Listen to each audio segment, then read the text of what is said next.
1 ராஜாக்கள் 17வது அதிகாரம் 9-10 வசனங்கள் வாசிங்க. நீ எழுந்து சீதோனுக்கு அடுத்த சாரிபாத் ஊருக்கு போய் அங்கே தங்கிரு, உன்னை பராமரிக்கும்படி அங்கே இருக்கிற ஒரு விதவைக்கு கட்டளையிட்டேன் என்றார். இந்த இடத்துல எலியாவுக்கு தேவன் சொன்னதான வார்த்தை. பிரியமானவர்களே, 3 விதமான வார்த்தை எலியாவுக்கு அந்த நாட்களில் வந்துச்சு. முதல், போய் ஒளிந்திரு. 2வது, தங்கியிரு. 3வது, உன்னை வெளிப்படுத்து, காண்பி, அப்படி சொல்லி. எதற்காக ஒளிந்திருக்கணும்? எங்கே போய் தங்கியிருக்கணும்? யாருக்கு தன்னை காண்பிக்கணும்? இது வேறு சப்ஜெக்ட். இப்போ நான் எடுக்க போகிறது என்ன? சாரிபாத்துடைய விதவையும் தேவனுடைய திட்டமும். அதுதான் நம்முடைய தலைப்பு. யார் இந்த சாரிபாத்துடைய விதவை? அவளுக்குள்ளே இருந்த தேவ திட்டம் என்ன? எலியாவுக்கும் அவளுக்கும் என்ன சம்பந்தம்? இதுதான் நம்ம இன்றைக்கி படிக்க போகிறோம்.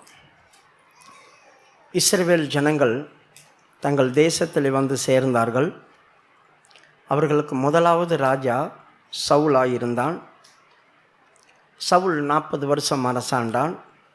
அதன் பிறகு போராடி ஜெயித்து ஆண்டவரால் நியமிக்கப்பட்டவனாகிய தாவீது உள்ளே வந்தான். தாவீது 40 வருஷம் அரசாண்டான். தாவீதுக்கு பிறகு மகா ஞானி சாலமோன் இஸ்ரவேலை ஆண்டான். அவனும் 40 வருஷம் ஆண்டான். அதன் பிறகு அவனுடைய குமாரனாகிய ரெகொபயாம் அவன் வந்தான். அவன் வந்தபோது தேசத்திலே குழப்பம் உண்டானது. தேசத்திலே குழப்பம் உண்டாகி தேசம் 2ஆக பிரிந்தது. 10 கோத்திரம் வடக்காகவும் 2 கோத்திரம் தெற்காகவும் பிரிந்தது. வடக்கில் இருந்ததான ராஜாக்கள் 19 ராஜாக்கள். அதில் 18 ராஜாக்கள், இதில் 19, 20 ராஜாக்கள் வரைக்கும் வந்தார்கள்.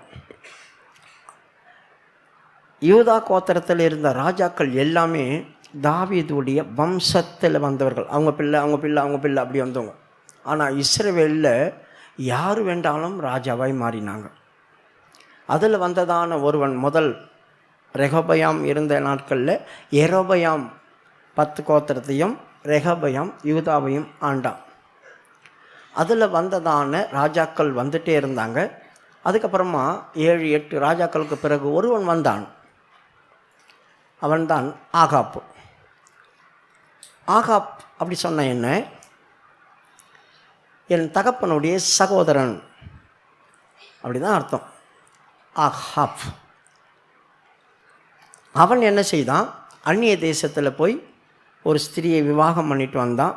அவள் தான் எசபேல். எசபேலை பற்றி உங்களுக்கு கொஞ்சம் நாளைக்கு முன்னால் நான் சொல்லி கொடுத்தேன்.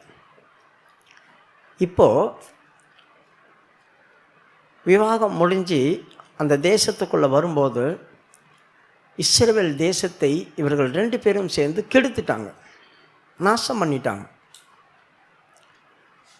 இவங்களை சரிப்படுத்துறதுக்காக ஆண்டவர் யூதாவில் எழுப்பின தீர்க்கதரிசியை பார்க்கலும் வல்லமையானவர்களை நிறைய பேர் ஆண்டவர் எழுப்பினார். அதில் 2 பேர் தான் எலியாவும் எலிசாவும். இஸ்ரவேலில் எழுப்பினதான தீர்க்கதரிசிகள் கூட அவ்வளவு பெரிய பயங்கரமான காரியங்களை செய்யவில்லை. எரேமியா, ஏசாயா, எசேக்கியா, அதுக்கப்புறமா இன்னும் நிறைய தீர்க்கதரிசிகள் எழுப்பினாங்க. இவங்க எல்லாம் கூட அற்புதங்கள் எல்லாம் செய்யலை. வரப்போகிற காரியங்கள், நடக்க போகிற காரியங்களை தான் தீர்க்க தரிசனமாக சொன்னாங்க. ஆனால் இஸ்ரவேலுக்குள்ளே எலியா எழும்பினா, எலிசா எழும்பினா, ஓசியா எழும்பினா, யோனா எழும்பினா, அப்படின்னு நிறைய பேர் தீர்க்கதரிசிகள் எழும்பினாங்க. நிறைய தீர்க்கதரிசிகள் எழும்பினாங்க. இதெல்லாம் அவர்களுக்காக ஆண்டவர் எழுப்பினார். ஆனால் 2 பேர் யாரும் செய்யாத அற்புதங்களை செய்தாங்க. யாரும் செய்யாத அற்புதங்கள் எல்லாம் செய்தாங்க. சரி, இப்போது எலியா எழும்பியிருக்கான். எழும்பி அவன் ராஜாவிடத்தில் போய் சில காரியங்களை சொல்லி திரும்பு, கர்த்தரிடத்தில் திரும்பு. அவர்கள் அதை ஏற்றுக்கொள்ளவில்லை. அதனால் அவன் என்ன செய்தான் தெரியுமா? என் வார்த்தையே அன்றி 3.5 வருஷம் இந்த தேசத்தில் மழையோ பனியோ வராது அப்படி சொல்லி சபிச்சுட்டு பிரியமானவர்களே, தேவன் சமூகத்தில் நாம் சரியான விதத்தில் இல்லாமல், ஆண்டவருடைய ஜனங்க தான் இவங்க, இஸ்ரவேல் வெளியால் கிடையாது, ஆண்டவருடைய ஜனங்க தான். ஆனால் கிரிகைகள் தாறுமாறாக இருந்துச்சு, எண்ணங்கள் தாறுமாறாக இருந்துச்சு, அதிகமான பாவத்துக்குள்ளே விழுந்து கிடந்தாங்க. வந்தான் பாருங்கள் ரெகொபெயாம். அவன் என்ன செய்தான், தானில் ஒரு கண்ணுக்குட்டியும் பெத்தேலில் ஒரு கண்ணுக்குட்டியும் வச்சுட்டான். யாரும் யூதாவுக்குள்ளே போகாதபடிக்கு தடுத்து நிறுத்திட்டான். இவர்கள் அந்தக்குள்ளேயே சுவாண்டிட்டு கிடந்தாங்க.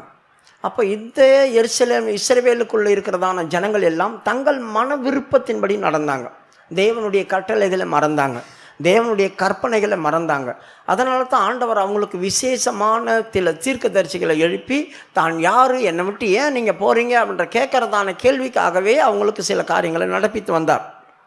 சரி, இப்போ இவன் வந்து என்ன செய்தான், என்னை வார்த்தையே இல்லாமல் 3.5 வருஷத்துக்கு இந்த தேசத்தில் மழையோ பனியோ இருக்காது சபிச்சுட்டு.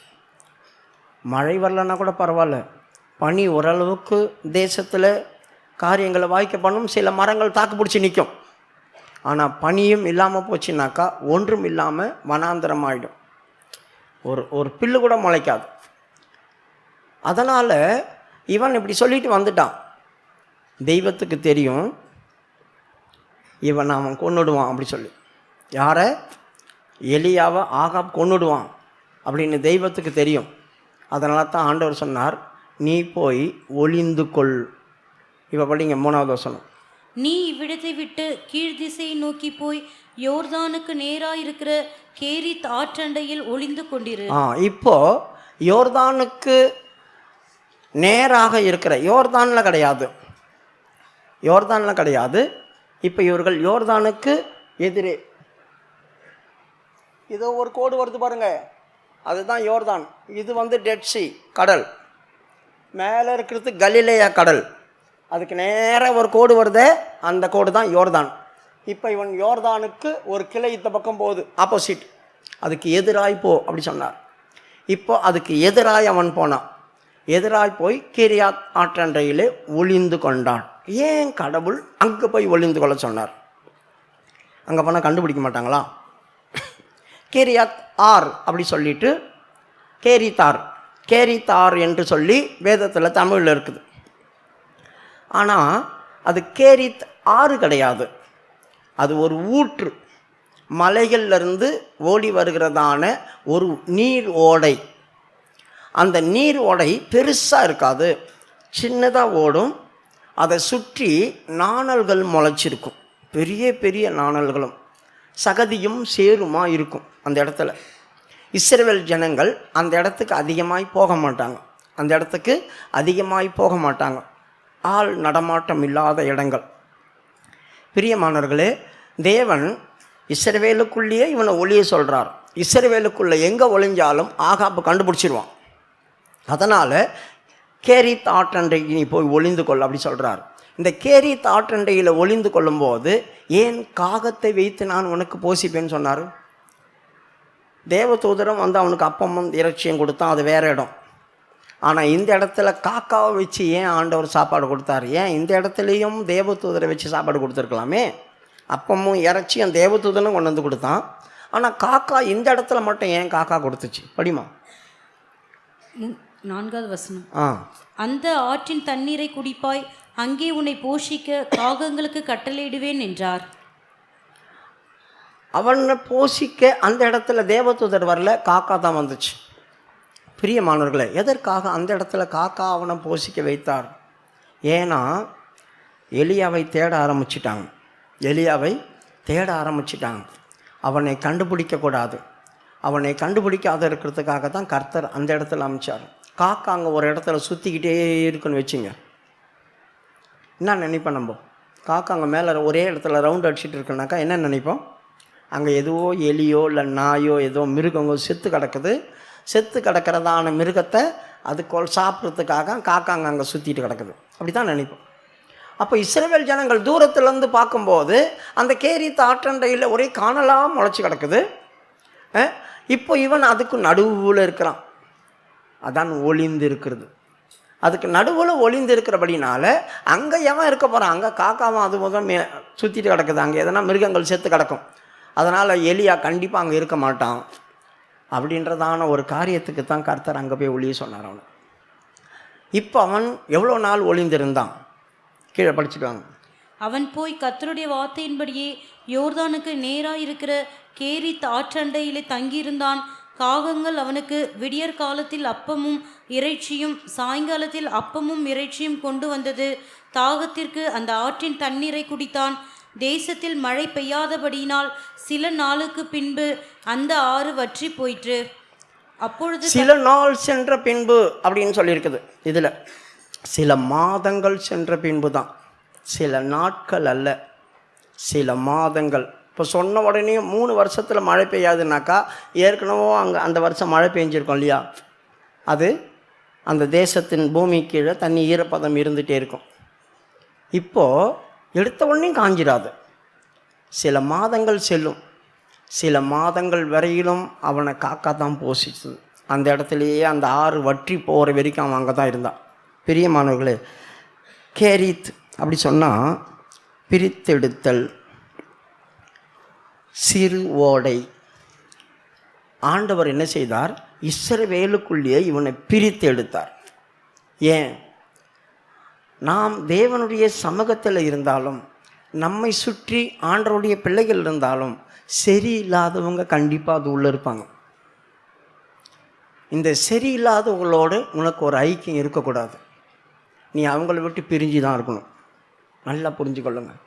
தேவனுடைய வீட்டிலையும் எல்லாரும் உத்தமர்கள் அல்ல. நீங்கள் அத்தனை பேரும் உத்தமர்கள் என்று எண்ணுங்க அப்படி சொல்லியிருக்கு இல்லையா? நம்ம அத்தனை பேரும் உத்தமமா? இல்லை. நாமளும் தேவனுக்கு துரோகம் பண்ணுவோம். ஆனால் தேவ சமூகத்தில் வந்து பரிசுத்தவங்க மாதிரி உட்காந்துக்கும். கர்த்தருக்கு நாம் செய்கிறதான காரியங்கள்லாம் அக்கிரமம் அநியாயமாக இருக்கும். ஆனால் ஒன்றுமே தெரியாத மாதிரி உட்காந்துட்ருப்போம். இந்த மாதிரி அனுபவங்கள் நமக்கு வரும். அதனால தான் ஆண்டவர் சொல்கிறாரு, நீ கேரித்த ஆற்றண்டையில் போய் ஒளிந்துக்கொள், உன்னை காத்துக்கொள், உன்னை காத்துக்கொள். அது ஒரு சிறு ஓடையாக இருக்குது. உனக்கு தேவையானதை நான் அங்கே தரேன், உனக்கு தேவையானதை அங்கே தரேன். விசுவாசத்தில் ஜீவி. காக்கா மூலியமாக தான் உனக்கு வரும். எந்த மனுஷங்களும் உனக்கு தரமாட்டாங்க. விசுவாச ஜீவியம் தொடங்கு அப்படி சொல்லி இப்போ போய் அவன் என்ன செய்தான்? அதில் ஒளிந்து கொண்டான். அப்போ இந்த இடத்துல என்ன செய்தது? அவனுக்கு வேறுபாட்டின் ஜீவியம் கிடைக்குது. தன் தேசத்திலேயே தேவன் தெரிந்து கொள்ளப்பட்ட ஜனங்கள் மத்தியிலேயே அவன் வேறு பிரிந்து ஜீவிக்க ஆரம்பித்தான். எவ்வளோ நாள்? சில மாதங்கள். அது முடியுது. அங்கே தண்ணி இல்லை. இப்போ காக்காங்க உங்களுக்கு எப்பவும் கொண்டு வந்து அப்பத்தை கொடுக்குற மாதிரி கொடுக்கும், வாங்கி சாப்பிட்டுக்கலாம். ஆனால் இப்போ தண்ணி இல்லாமல் போச்சு. எங்கே போய் குடிப்பான்? தண்ணி இல்லைன்னா இவன் வெளியே வந்து யோர்தானுக்கு தான் போய் ஆகணும். அப்படி யோர்தானுக்கு போனால் அங்கே மாட்டிப்பான். அதனால் ஆண்டவர் சொல்கிறார், இனி இங்கே இருந்தது போதும், நான் உனக்காக ஒரு இடத்தை ஆயத்தம் பண்ணியிருக்கிறேன். நீ என்ன செய்? தீரு சீதோன் இடத்துல போ. அங்கே சாரிபாத் என்ற ஒரு கிராமம் இருக்கும். அந்த இடத்துல உனக்காக ஒரு ஆளை நியமித்து வச்சுருக்கிறேன். நீ அங்கே போ, அங்கே வைத்து நான் உன்னை போஷிப்பேன், நீ அங்கே போ அப்படி சொல்லிட்டார். இப்போது இவன் என்ன செய்தான்? சீதோன் நாட்டுக்கு போகிறான். முதலாவது சாரிபாத் அப்படி சொன்னால் என்ன அர்த்தம் தெரியுமா? சுத்திகரிக்கும் இடம். நம்மளை சுத்திகரிக்கிறதான இடம் தான் சாரிபாத். அதுதான் அர்த்தம். ரெண்டாவது, அந்த ஊலோகத்தை உருக்குவாங்களே, சில தங்கம், வெள்ளி, இரும்பு இதெல்லாமே போட்டு நெருப்பில் போட்டு உருக்குவாங்களே, அந்த இடம் பொற்கொல்லான் இருக்கிற இடம். பொற்கொல்லான் அப்படி சொன்னால் தங்கத்தை உருவாக்குறவன், உருக்குறவன், அப்படி தான் அதோடைய அர்த்தம். இப்போது நம்முடைய ஜீவியத்துக்குள்ள முதலாவது வேறுபாட்டின் ஜீவியம் வேணும். இவன் இப்போ தனியாக வேறு பிரிஞ்சிருந்தான். ரெண்டாவது, ஒரு சுத்திகரிப்பின் அனுபவம் நம்மளுக்கு வேணும். இந்த சுத்திகரிப்பு நம்முடைய ஜீவியத்தை எங்கே கொண்டு போகும்? தேவனுடைய கிரியை நடப்பிக்கிறதுக்கு கொண்டு போகும். இது வரைக்கும் எலியா ஒரு அற்புதமும் செய்யலை. இன்னும் அவனுடைய அற்புதம் வெளிப்படலை. இவன் அதெல்லாம் முடிஞ்சு வந்த பேர் தான் தேவனா, கர்த்தர் தேவனா, பாகால் தேவனான்னு வானத்தில் இருந்தால் நெருப்பு அனுப்ப ஆரம்பித்தான் பாருங்கள். அதெல்லாம் தான் அற்புதங்கள் நடக்க ஆரம்பிச்சுது. ஆனால் இப்போது இவன் எந்த அற்புதமும் இல்லை. போய் சொல்லிட்டான், வானம் அடைக்கப்படும், அவ்வளோதான், மூடி போச்சு. இப்போ ரெண்டாவது இவன் வானத்தை திறந்தாகணும். இதுக்கு மேலே தான் அவர் அற்புதமே நடக்க போகிறார். இன்னும் அவர் பெரிய பெரிய காரியங்களை எதுவுமே அவர் செய்யலை. பெரிய காரியங்களை எதுவுமே அவர் செய்யலை. இப்போ பெரிய காரியங்கள் நம்முடைய ஜீவியத்தில் நம்முடைய தேவனுடைய திட்டம் நமக்குள்ளே நிறைவேறணும் அப்படி சொன்னால் முதலாவது நம் வேறுபாட்டின் ஜீவியம் இருக்கணும். நாம் பிரிந்து இருக்கணும். எல்லா இடங்கள்லையும் நாம் பிரிந்து இருக்கணும். ரெண்டாவது, நம்மை நாம் சுத்திகரித்து கொள்ளணும். எப்படி சுத்திகரிக்கணும்? அது சுத்திகரிக்கப்பட்டதான இடம் கர்த்தருடைய வசனங்களை வச்சு தான் நம்மளை சுத்திகரிக்க முடியும். 119ஆம் சங்கீதத்தில் வாலிபன் தன் வழியை எப்படி சுத்திகரித்து கொள்வான் அப்படி சொல்லியிருக்குது. 9வது வசனம். 119ஆம் அதிகாரம் 9வது வசனம். 119:9. வாலிபன் தன் வழியை எதினால் சுத்தம் பண்ணுவான்? உமது வசனத்தின்படி தன்னை காத்து கொள்கிறதினால் தானே. உம்முடைய வசனத்தின்படி தன்னை காத்து கொள்வதினாலே தானே. பிரியமானவர்களே, ஒருவன் தன்னை காத்து கொண்டு சுத்திகரிக்கிறான் அப்படி சொன்னாக்கா எப்படி சுத்திகரிக்க முடியும்? கர்த்தருடைய வசனம் நம்மளை தேடி வரும்போது, ஐயோ நான் சரியில்லாமல் இருக்கிறேனே, நம்ம சுத்திகரிப்பு உண்டாகும். ஆகவே இவன் சாரிபாத் ஊருக்கு போய் கர்த்தருடைய வார்த்தையினால் தன்னை சுத்திகரிக்கிறான்னு வைங்க. அந்த வார்த்தை எப்படி இருக்குது? கர்த்தருடைய வார்த்தை அக்கினியாக இருக்குது. அவர் அக்கினியின் நடுவிலிருந்து நம்மளோடு பேசுவார். அப்போ அந்த பொற்கொள்ளான் அப்படி சொல்லியிருக்கு இல்லையா? ஒரு தங்கம் எடுத்தால் கூட அந்த தங்கம் வெளியே பளபளன்னு இருக்கும். ஆனால் அந்த தங்கத்தை நெருப்பில் போட்டு உருக்கும் போது என்ன நடக்கும்? தங்கமும் அதுக்குள்ளே இருக்கிற சின்ன சின்ன கழிவுகள் தனியாக பிரியும். அதுக்கே தெரியாமல் உள்ள சிலது இருக்கும். நமக்கே தெரியாமல் சில காரியங்கள் நம்மக்கிட்ட இருக்கும். அதெல்லாம் சுத்திகரிக்கணும். அதுதான் சாரிபாத். ஆகவே இந்த சாரிபாத் இடத்துக்கு அவன் போனான். ரெண்டாவது, இது எங்கே இருக்குது? சீதோனில் இருக்குது. சீதோன் அப்படி சொன்னால் என்ன அர்த்தம்? மீன் பிடிக்கிறவர்கள், வேட்டையாடு, மீன்பிடி, இதுதான் அதோடைய பேருக்கு அர்த்தம். அடுத்தது போகிறது யார்? எலியா. எலியா அப்படி சொல்கிறதான பேருக்கு அர்த்தம் என்ன தெரியுமா? என் தேவன் யெகோவா, என் தேவன் யெகோவா, அதுதான் எலியா. எலி அப்படி சொன்னால் என் தேவன். எலியா, எலியா அப்படி இல்லை, ஈவர் மொழியில் எலியாகு அப்படி வரும். எலியாகு, என் தேவன் யெகோவாவாக இருக்கிறார். எப்படிப்பட்ட பேர் வச்சுருக்காங்க பாருங்கள். ரெண்டாவது, இவன் எந்த ஊர்லேருந்து வந்தான்? அந்த 17:1 படிங்க. கீலேயாத்தின் குடிகளிலே திஸ்பியனாகிய எலியா ஆகாபை நோக்கி. கீலேயாத்தின் குடிகளிலே. கீலேயாத் அப்படி சொன்னால் உங்களுக்கு வாரம் வாரம் நான் பிரசங்கம் பண்ணிட்டுருக்கிறேன். கீலேயாத்துனா சாட்சியின் குன்று, சாட்சியின் குன்று. அப்புறம் கிஸ்பியன். கிஸ்பியன் அப்படி சொன்னால் என்ன அர்த்தம்? கிஸ்பியன் அப்படி சொன்னாக்கா ஐக்கியம், நிலைநிறுத்துதல் இப்படி வரும். ஆகவே கர்த்தர் இவனை என்ன செய்தார்? வெளியே கொண்டு வந்தார். கீலேயாத்திலேருந்து வெளியே கொண்டு வந்தார். வெளியே கொண்டு வந்து இவனை சாரிபாத்துக்கு அனுப்பினார். இப்போ சாரிபாத்துக்கு இவன் போனான். போய் அந்த ஊருக்கு போகும்போது அந்த சாரிபாத் ஊருக்குள்ளே அவுட்ரு வெளியே அந்த ஊரில் ஒரு சகோதரி விறகு பொறுக்கிட்டு இருந்தான். பிரியமானவர்களே, இந்த தீரு சீதோன் தேசம் எங்கே இருக்குதுன்னாக்கா பாருங்கள், சீரியாவுக்கு பக்கத்தில் மேலே, இந்த பக்கத்துலேருந்து மேலே இருக்குது. இவன் இங்கேருந்து அந்த சைடு தான் போனான். அந்த தேசத்தில் இருக்கிற ராஜாக்கள் என்ன பண்ணுவாங்கன்னா, விடோஸ், விதவைகள், அற்பமாக எண்ணப்பட்டவர்கள், ஒன்றுக்கும் உதவாதவர்கள், இவங்க எல்லாருமே ஊருக்கு அவுட்ரு வெளியே கொண்டு வந்து வச்சுக்குவாங்க. அதாவது ஒளிமுக வாசல் அப்படி சொல்லுவாங்களே, ஊருக்குள்ளே போவாங்களே, அந்த இடத்துக்குள்ளே கொண்டு வந்து வச்சுப்பான். காரணம் என்ன? யாராவது யுத்தத்துக்கு வராங்க அப்படி சொன்னாக்கா முதலாவது இவங்கள தான் அவங்க வெட்டுவாங்க, இவங்கள தான் காலி பண்ணுவாங்க. அப்போ இவங்களை வெட்டி காலி பண்ணும்போது எல்லாம் லேடிஸாக இருக்கிறாங்க, சின்ன சின்ன பசங்க இருப்பாங்க, பிள்ளைங்க இருப்பாங்க, அற்பமானவங்க இருப்பாங்க.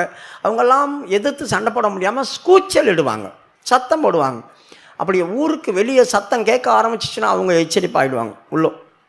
இங்கே யாரோ வந்துட்டாங்க, நீ ஆயத்தமாகுங்க. ஒன்றும் சடனாக சில நேரத்தில் தெரியாமல் உள்ளே வந்துடக்கூடாது அப்படி சொல்லிட்டு தான் எல்லா விடவையும் ஊருக்கு வெளியே வச்சுருந்தாங்க. அதனால் யூதர்கள் இவங்களோட வந்து சம்பந்தம் கலக்க மாட்டாங்க, அவங்கக்கிட்ட தண்ணி கூட வாங்கி குடிக்க மாட்டாங்க. இவங்களுக்கு யூதர்கள் அருவருப்பு, யூதர்களுக்கு இந்த சாரிபாத் அந்த ஊருக்காரங்க அருவருப்பு. அவங்களும் இதில் போக மாட்டாங்க, இதுலேயும் அவங்க வர மாட்டாங்க, அந்நிய சந்ததி. இவங்க விக்கிரக ஆராதனை, அதனால் யூதர்களுக்கு அருவருப்பு. இவங்களுக்கு என்னன்னாக்கா இவங்க நம்மளை அற்பமாக எண்ணுவானுங்க அப்படின்றதான காரியம் இவங்களுக்கு இருந்துச்சு. இவங்க பார்வையில் இவங்க அற்பம், ஆனால் யூதருடைய பார்வையில் இவங்க அருவருப்பு. இது 2 பேர் இருக்கிறாங்க, இப்படி இருக்குது. அதனால் இவன் என்ன செய்தான், அங்கேருந்து வந்தான். வரும்போது அவள் விறகு பொறுக்கிட்டு இருந்தான். அவள் என்ன செய்தா, விறகு பொறுக்கிட்டு இருந்தா. விறகு பொறுக்கிட்டு இருக்கிறதான அவளை பார்த்து, அம்மா கொஞ்சம் தண்ணி கொடுன்னு கேட்டான். யோசித்து பாருங்கள், உங்களுக்கு பிடிக்காத ஒரு ஆள் உங்கள்கிட்ட வருது. அந்த ஆள் உங்களை அருவருப்பான்னு நினைக்குது. உங்களுக்கு அவங்கள பிடிக்காது, ரொம்ப கேவலமானவங்க. இப்படிப்பட்ட ஒரு ஆள் திடீர்னு வந்து உங்கள்கிட்ட தண்ணி கேட்குது. நீங்கள் தண்ணி குடிப்பீங்களா? நீ யார்? நீ எங்கேருந்து வந்திருக்கிற? நீ எப்படி என்கிட்ட வந்து தண்ணி கேட்குற? ஏன்னா இஸ்ரவேலில் மட்டும் பஞ்சம் இல்லை, இந்த தீரு சீதோன்லேயும் பஞ்சம் இருக்கும். அவங்களுக்கும் விதைப்பு அறுப்பு இல்லை. அதனால தான் அவள் கொஞ்சம் போல் மாவும் கொஞ்சம் போல் எண்ணெய் இருக்குன்னு சொன்னான். அதை சாப்பிட்றதுக்கு தான் 2 விறகு பொறுக்கணும்னு அவன் சொல்கிறான். இப்படிப்பட்டதான சூழ்நிலையில் இவங்க இருக்கிறாங்க. அப்போ எனக்கே பற்றாக்குறை, நானே ரொம்ப தூரம் போய் தண்ணி எடுத்துகிட்டு வரணும். எனக்கு பக்கத்தில் தண்ணி கிடையாது, எல்லாம் மூற்றும் அடைஞ்சிட்டு வருது, எல்லாம் காஞ்சி போயிட்டு வருது. நான் தண்ணியை தேடி தேடி அலைஞ்சி கொண்டு வரேன். அப்படி தேடி தேடி அலைஞ்சி கொண்டு வர தண்ணியை நீங்கள் யாரோ உங்களுக்கு விரோதிக்கு எடுத்து கொடுத்துருவீங்களா? எதுக்காக ஆண்டவர் இந்த சாரி பார்த்துக்கிட்ட அமைச்சார்? அந்த பொல்லாத ஊருக்குள்ள அவள் இருந்தாலும் அவளுடைய சுபாவம் வித்தியாசமானது. இவன் வந்து தண்ணி கேட்டபோது ஏன் எதுக்குன்னு கூட கேட்காம அவள் தண்ணி எடுக்க போனான், கொண்டு வர போனான். உனக்கு தண்ணி இல்லைன்னு அவள் சொல்லவே கிடையாது. யோசித்து பாருங்கள், நாங்கள் எவ்வளோ கஷ்டப்பட்டு எடுத்துன்னு வரோம் தண்ணியை, ரொம்ப தூரத்துலேருந்து கொண்டு வந்திருக்கிறோம். இருக்கவே கொஞ்சம் தண்ணி தான், நீங்கள் வேறு தண்ணி கேட்குறீங்களே அப்படி சொல்லி, எதுவுமே நான் வேலை செய்கிறேன், விறகு பொறுக்கிட்டு இருக்கிறேன், அதை விட்டுட்டு உனக்கு தண்ணி கொண்டு வரணுமா? அப்படி கூட கேட்கல. அவள் செய்திருந்ததான வேலையை விட்டுட்டு தண்ணி எடுக்க போனான். அது ஆச்சரியம். இப்படி ஒரு சுபாவம் உள்ள ஒரு சகோதரி இருப்பாங்களா? அதான் சத்துருக்களையும் சிநேகிக்கிறதான ஒரு இருதயம், மற்றவர்களையும் அற்பமாய் எண்ணாமல் சமமாய் பார்க்கிற ஒரு அனுபவம். அவங்களையும் தன்னை போல பார்த்தாங்க. நமக்கு எவ்வளோ தண்ணி தாகம் இருக்குமோ அவங்க பிரயாணத்தில் வந்திருக்கிறாங்க. ஏன்னா யூதேயாவிலேருந்து வனாந்தரம் வழியாக தான் வரணும் தீரு சீதோனுக்கு. இந்த இடத்துல அவங்க தண்ணி கிடைக்காம எவ்வளோ கஷ்டப்பட்டாங்களோ, கொஞ்சம் கொடுப்போம் என்ற இரக்க குணம். அதாங்க இரக்க குணம். இந்த குணம் அவளுக்கு இருந்துச்சு. 2வது, அவள் போகும்போது எலியா சொல்கிறான், அம்மா நில்லுங்க, அப்படியே கொஞ்சம் ஒரு அப்பம் கொஞ்சம் சுட்டு கொண்டு வாங்க, ஒரு அப்பத்தை கொண்டு வாங்க. இப்போ யோவனை பார்க்குறா, ஐயா தண்ணி கொடுக்குறேன் ஓகே, ஆனால் அப்பம் கேட்குறீங்களே, எங்களுக்கே ஒரு பிடி மாவு இருக்குது, கலசத்தில் கொஞ்சம் போல் எண்ணெய் இருக்குது, அதை நாங்கள் செய்து சாப்பிட்டு சாகிறதுக்கு தான், நானும் என் பிள்ளையும் சாப்பிட்டு சாகிறதுக்கு தான் 2 விறகு பொறுக்கிறேன். 12வது வசனம். அதற்கு அவள், பானையில் ஒரு பிடி மாவும் கலயத்தில் கொஞ்சம் எண்ணெயுமே அல்லாமல் என்னிடத்தில் ஒரு அடையும் இல்லை என்று உம்முடைய தேவனாகிய கர்த்தருடைய ஜீவனை கொண்டு சொல்லுகிறேன். இதோ நானும் என் குமாரனும் சாப்பிட்டு செத்து போக அதை எனக்கும் அவனுக்கும் ஆயத்தப்படுத்துகிறதற்கு 2 விறகு பொறுக்குகிறேன் என்றாள். பாருங்க, நானும் என் பிள்ளையும் சாப்பிட்டது. அப்படியே ஓப்பனாக சொல்கிறா. உனக்கு அப்பெல்லாம் கொடுக்க முடியாதுன்னு சொல்லலை, உனக்கு ரொட்டியெல்லாம் கொடுக்க முடியாது, தண்ணி கொடுக்குறதே பெரிய காரியம். அதுவே சரி போனால் போட்டோன்னு கொண்டு வர போனாக்கா நீ சாப்பாடு வேறு கேட்குற, எங்களுக்கே சாப்பாடு இல்லை, உனக்கு தர முடியாது அப்படி சொல்லலை. பாருங்கள், முடியாதுன்ற வார்த்தை இல்லை, ஆனால் அவள் உள்ளதை சொல்கிறா. ஐயா எங்கள்கிட்ட இருக்குது மாவு, கொஞ்சம் போல் இருக்குது, அந்த கொஞ்சம் மாவு ஒரு பிடி தான், அதில் கொஞ்சம் எண்ணெய் இருக்குது, அந்த ஒரு பிடி மாவை நாங்கள் செய்து சாப்பிட்டு நானும் என் பிள்ளையும் இனிமேல் எங்களுக்கு கிடைக்காது, யாரும் எங்களுக்கு உதவி பண்ண மாட்டாங்க, செத்து போகிறோம், நாங்கள் சாக போகிறோம், இது பேர் எங்களுக்கு ஒன்றும் கொடுக்காது. அதனால் நான் அதுக்கு 2 விறகு பொறுக்கிறேன். ஐயா நான் என்ன பண்ணுறது? அப்போ இந்த எலியா சொல்கிறான், நீங்கள் போங்க, முதலாவது ஒரு சின்ன அடையை எனக்கு சுட்டு கொண்டு வா, பிற்பாடு நீயும் உன் பிள்ளையும் சாப்பிடலாம். நீ எனக்கு சுட்டு கொண்டு வந்தீன்னா உன் பாத்திரத்தில் மாவும் குறையாது எண்ணெயும் குறையாது. நீங்கள் நம்புவீங்களா? யோசித்து பாருங்கள். நீங்கள் அப்படி ஆமாம் உண்மையாகவே அப்படி தான் நடக்க போகுதுன்னு நம்புவீங்களா? அவளே சொல்கிறா, ஐயா நீ கொஞ்சம் போல் எண்ணெயும் கொஞ்சம் போல் மாவு இருக்குது, வேறு எங்கிட்ட எதுவுமே இல்லைன்னு உம்முடைய தேவனாகிய கர்த்தருடைய ஜீவனை கொண்டு சொல்கிறேன், சத்தியம் பண்ணுற ஆண்டவர் பேரில். அப்போ எலியாவுடைய தேவன் யாருன்னு அவளுக்கு தெரியுது, ஆனால் இவர் எப்படிப்பட்ட அற்புதம் செய்வார்னு தெரியாது. ஏன்னா இன்னும் எலியா அற்புதங்கள் செய்ய ஆரம்பிக்கலை. எப்படிப்பட்டதான பயங்கரமான அற்புதம் இவர் செய்வார்னு தெரியாது, ஆனால் இவர் தேவன் யாருன்னு தெரியாது. அதனால தான் உம்முடைய தேவனாகிய கர்த்தருடைய ஜீவனை கொண்டு நான் சொல்கிறேன், என்கிட்ட வேறு இல்லை அப்படி சொல்கிறேன். இப்போ என்ன நடந்துச்சு? இவள் போய் எடுத்துகிட்டு வா, நான் உனக்கு குறையாதுன்னா. இப்போ நான் உங்கள் வீட்டில் வந்திருக்கேன் வச்சுங்க, 2 பேருக்கு சமையல் பண்ணி வச்சுருக்கீங்க, கொஞ்சம் குழம்பும் கொஞ்சம் சோறும் பாத்திரத்தில் இருக்குது. இப்போ நான் வந்தேம்மா பசிக்குது, கொஞ்சம் சோறை போடுங்க. ஐயோ இவ்வளோ நேரம் கஷ்டப்பட்டு கொஞ்சம் போல் சோறு செய்து வச்சுருக்கேன், நானும் என் பிள்ளையும் சாப்பிடணும். அடுத்தது அரிசி கிடையாது, வீட்டில் குழம்பு செய்கிறதுக்கு எதுவுமே கிடையாது, எதுவுமே இல்லை. இனிமேல் எங்களுக்கு எதனா கிடைச்சா தான் செய்ய முடியும், கிடைக்காது, இதை தான் நாங்கள் சாப்பிட்ணும் அப்படின்னு நீங்கள் இருக்கும்போது நான் வந்து சோறு கேட்குறேன். நடுவில் கொஞ்சம் சோறு கொடுங்கன்னாக்கா, எங்களுக்கே பத்தாது நீங்கள் வேறு கேட்குறீங்களே அப்படி கேட்பீங்க. இல்லை இல்லை நீங்கள் கொடுங்க, உங்கள் பானையில் சோறு வந்துகிட்டே இருக்கும், குழம்பு வந்துகிட்டே இருக்கணும். நீ நம்புவியா? யோசிங்க, உண்மையாக நம்புவீங்களா? சோறு அப்படியே பக்கன்னு எடுக்க வரும், அப்படி குழம்பு அல்ல வந்துகிட்டே இருக்கோம்னாக்கா, என்னையா அநியாயத்துக்கு இப்படி போய் சொல்கிற, வேணும்னா கேட்டு சாப்பிடு, உனக்கு வேணும்னா கேட்டு சாப்பிடு, இப்படி எதுக்கு போய் சொல்லி எங்களை ஏமாத்துற? அது எப்படி பானையில் சோறு வந்துகிட்டே இருக்கும்? கண்டிப்பாக நம்ம நம்ப மாட்டோம். ஆனால் அவள் நம்பினாலே, அதுதாங்க சாய்பாக்கு விதவை. ஏன் ஆண்டவர் இவகிட்ட அனுப்புனார்? ஏன்னா அவன் நம்புவா என் வார்த்தையே. வேறு யாருக்கிட்டையாவது அனுப்பியிருந்தா நம்ப மாட்டாங்க, வேறு யாருக்கிட்டையும் அனுப்பியிருந்தா தண்ணி கூட கொடுத்துருக்க மாட்டாங்க. இவளுடைய சுபாவம் வேறன்னு ஆண்டவருக்கு தெரியும். இவள் அந்நியல் தான், என்னுடைய ஜனம் அல்ல, அவள் என்னை நேசிக்கலை, ஆனால் அவள் சுபாவம் வேற, அதனால் அவள் போசிப்பா கண்டிப்பாக போ. இப்போ இவன் சொல்லும்போது உம்முடைய வார்த்தையின்படியே செய்கிறேன்னு சொல்லி போய் சுட்டு கொண்டாந்துட்டா, சுட்டு கொண்டாந்து கொடுத்தா. அதுக்கப்புறமா அந்த பானையிலேயே மாவும் எண்ணெயும் வந்துட்டே இருந்துச்சு. எது வரைக்கும்? அந்த பஞ்சகாலம் முடிகிற வரைக்கும் மாவும் குறையல, எண்ணெயும் குறையல. எவ்வளோ பெரிய ஆச்சரியமாக இருந்திருக்கும், யோசித்து பாருங்கள். அதுதாங்க நம்மளுக்கும் அவளுக்கும் உள்ள வித்தியாசம். கர்த்தருடைய வார்த்தையை நம்பணும். முதலாவது நமக்கு சந்தேகம் வரக்கூடாது. கர்த்தர் இப்போ உங்கள் வீட்டில் வரணும், உங்கள் வீட்டில் இப்போ ஒரு ஆச்சரியமான ஒரு காரியம் கர்த்தர் உங்களுக்கு செய்ய போகிறார். ஆண்டவரே செய்யணும், என்னத்தான் செய்ய போகிறார், இவ்வளோ நாளும் செய்யலை, இப்போ வந்து செய்ய போகிறார் அப்படி சொல்லுவாங்கள்ல. இவ்வளோ நாள் செய்யலை, இப்போ எங்கே செய்ய போகிறார்? நீங்கள் படுத்த படுக்கையாக இருக்கீங்க, ஆண்டவர் உங்களை, நான் ஜெபம் பண்ணுறேன், கர்த்தர் உங்களை எழுப்ப போகிறார். எழுப்பிட்டாலும் நம்மளுடைய இருதயம் எப்படிப்பட்டது தெரியுமா இருக்குது? மார்க்கு 11வது அதிகாரம் 23வது வசனம் வாசிங்க. பேதுரு நினைவு கூர்ந்து அவரை நோக்கி, இல்லை மார்க்கு 11:25, எவனாகிலும் 23வது வசனம், அதை தானே சொன்னேன். எவனாகிலும் இந்த மலையை பார்த்து நீ பெயர்ந்து சமுத்திரத்திலே தள்ளுண்டு போ என்று சொல்லி தான் சொன்னபடியே நடக்கும் என்று தன் இருதயத்தில் சந்தேகப்படாமல் விசுவாசித்தால் அவன் சொன்னபடியே ஆகும் என்று. நல்ல கவனிங்க, நாம் ஜெபம் பண்றது பெருசல்ல, என் இருதயத்தில் நான் சொன்னதான வார்த்தை நடக்கும் அப்படி சொல்லி சந்தேகமே படாமல் விசுவாசிக்கணும். அப்படி யார் விசுவாசிக்கிறாங்களோ அவங்களுக்கு அந்த ஜெபம் நடக்கும், அவங்களுக்கு அந்த காரியம் வாய்க்கப்படும்.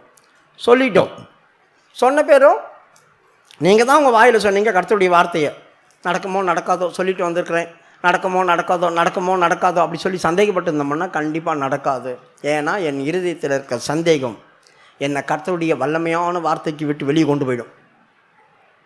என் இருதயத்தில் இருக்கிற சந்தேகம் கர்த்தருடைய காரியங்களை கிரியை செய்ய விடாமல் முடக்கி போட்டுரும். இந்த கல் பெகர்ந்து சமுத்திரத்தில் தள்ளுண்டு போ அப்படின்னா போயிடும். சண்டே கிளாஸில் ஒரு பிள்ளைங்களுக்கு சொல்லிக் கொடுத்தாங்க, இயேசுவின் நாமத்தினால நீங்கள் இதை சொன்னீங்கன்னா இருதயத்தில் சந்தேகப்படாமல் அது போயிடும் அப்படி சொல்லி 4ஆம் கிளாஸ்லேயும் 5ஆம் கிளாஸ்லேயும் ஏதோ சொல்லி கொடுத்துருக்காங்க சென்னையில். இப்போது அது சென்னையில் ஒரு அவுட்ருன்னு வச்சிங்களேன். அந்த பையன் சண்டே கிளாஸ் முடிச்சுட்டு வந்துட்டான். வீட்டில் வந்து பார்த்தாக்கா அவங்க ஒரு வீடு கட்டியிருக்காங்க. வீட்டுக்கு முன்னால் ஒரு பெரிய பாறை இருந்துச்சு, வாசலுக்கு முன்னாலேயே. அந்த பாறையில் ஒட்டி தான் அவங்க போனோம். பின்னால் அவர் கதவு வச்சுருக்காங்க. அவங்க கட்டும் போது அவங்க இந்து பிள்ளைங்க, இந்து வீடு, அது வாஸ்துபடி அங்கே கட்டிட்டாங்க. இப்போ தான் ரட்சிக்கப்பட்டு மெதுவாக உள்ளே வராங்க. அந்த குடும்பம் கட்டிட்டாங்க. ஒரு பெரிய கல் இருந்தாலும் பரவாயில்ல, இங்கே தான் கட்டணும்னு சொல்லி பழைய காலத்து சாங்கியத்தைப்படி கட்டிட்டாங்க. இப்போ இந்த பையன் வந்தான் சாயந்தரம், அவங்க அம்மா அரிசி கழுவிட்டு இருக்குது. இவன் நேரம் அந்த கல் மேலே போய் கை வச்சு, இயேசுவின் நாமத்தினால நீ இங்கேருந்து பேர்ந்து போ அப்படி சொன்னான். என்னடா சொல்கிறேன்? இயேசுவின் நாமத்தில் சொன்னால் பேர்ந்து போவோம் அப்படி சொன்னாங்க. இவர் சொல்லிட்டார். அப்படியே தூக்கிட்டு போய் கடலில் போட்டுருவார் ஆண்டவர். அப்படி சொல்லிட்டாங்க அவங்க அம்மா. நைட்டு சாப்பிட்டு படுத்துக்கிட்டாங்க. காலையில் 8 மணிக்கோ டாங் பொட்டாங் பொட்டாங் சத்தம் கேட்டுன்னு இருக்குது. வெளியே வந்து பார்த்தா அவ்வளோ பெரிய பாறையை உடச்சிட்டுருக்குறாங்க, பெரிய பெரிய அந்த புல்டோசர் வச்சு. என்ன பண்ணுறீங்கன்னா, இங்கே ரோடு வரப்போகுது, அதனால் இந்த பாறையை உடைக்கிறோம். நேற்று நைட் இன்றைக்கி தான் சாங்ஷன் ஆச்சு. அவன் சொன்னா, பாத்தியா நேற்று நான் ஜெபம் பண்ணேன், பாறை போயிடுச்சு. வீட்டுக்கு முன்னால் அந்த பாறை இருந்த இடமே தெரியாமல் ஆக்கி விட்டாங்களாம். நம்முடைய இருதயம், சின்ன பசங்களுடைய இருதயம் சந்தேகப்படாதுங்க, சந்தேகமே வராது. பன்ரோட்டியில் ஒரு காரியம் நடந்துச்சு. பசங்க, சின்ன பசங்களாம் சண்டே கிளாஸ் முடிச்சுட்டு போகும்போது, கர்த்தருடைய நாமத்தினால நாம் எதை சொல்கிறோமோ அது நடக்கும், குணமாக்கப்படும், கர்த்தருடைய நாமம் வல்லமை உள்ளது, கர்த்தருடைய நாமம் வல்லமை உள்ளது, நம்ம சொன்னால் நடக்கும் அப்படி சொல்லி அந்த பசங்க முடிச்சுட்டு ஒரு 2 பேரோ 3 பேரோ போயிட்டுருக்காங்க பஸ் ஸ்டாண்டில்.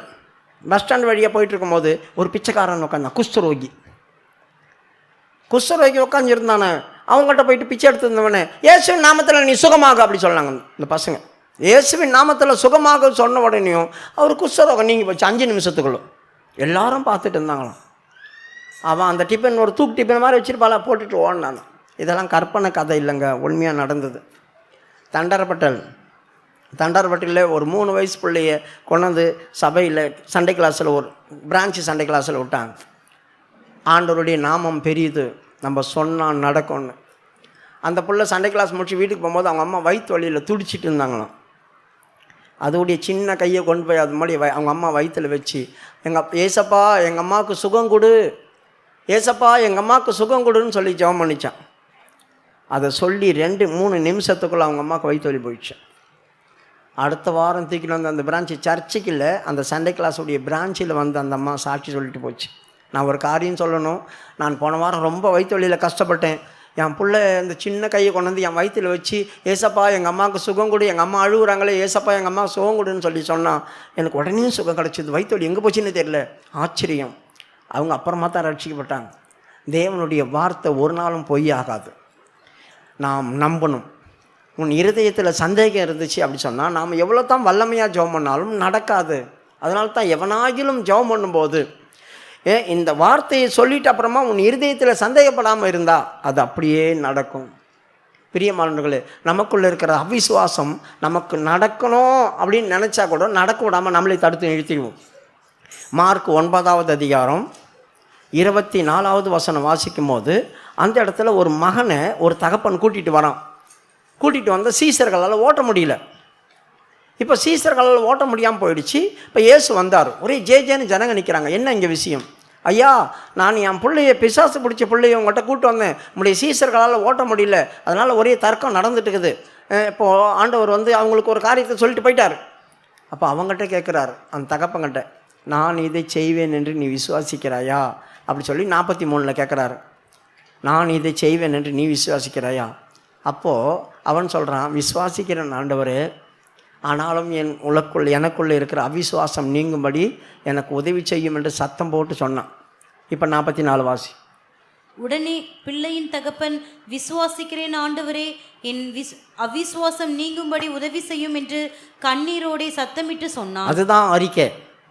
அவன் விசுவாசிக்கிறான். நாம் கூட விசுவாசித்து தான் உள்ளே வரோம், விசுவாசித்து தான் ஆண்டவரை தேடி வரும். ஆனால் ஒரு காரியத்தை சொல்லும்போது நம்ம நம்புகிறோமா?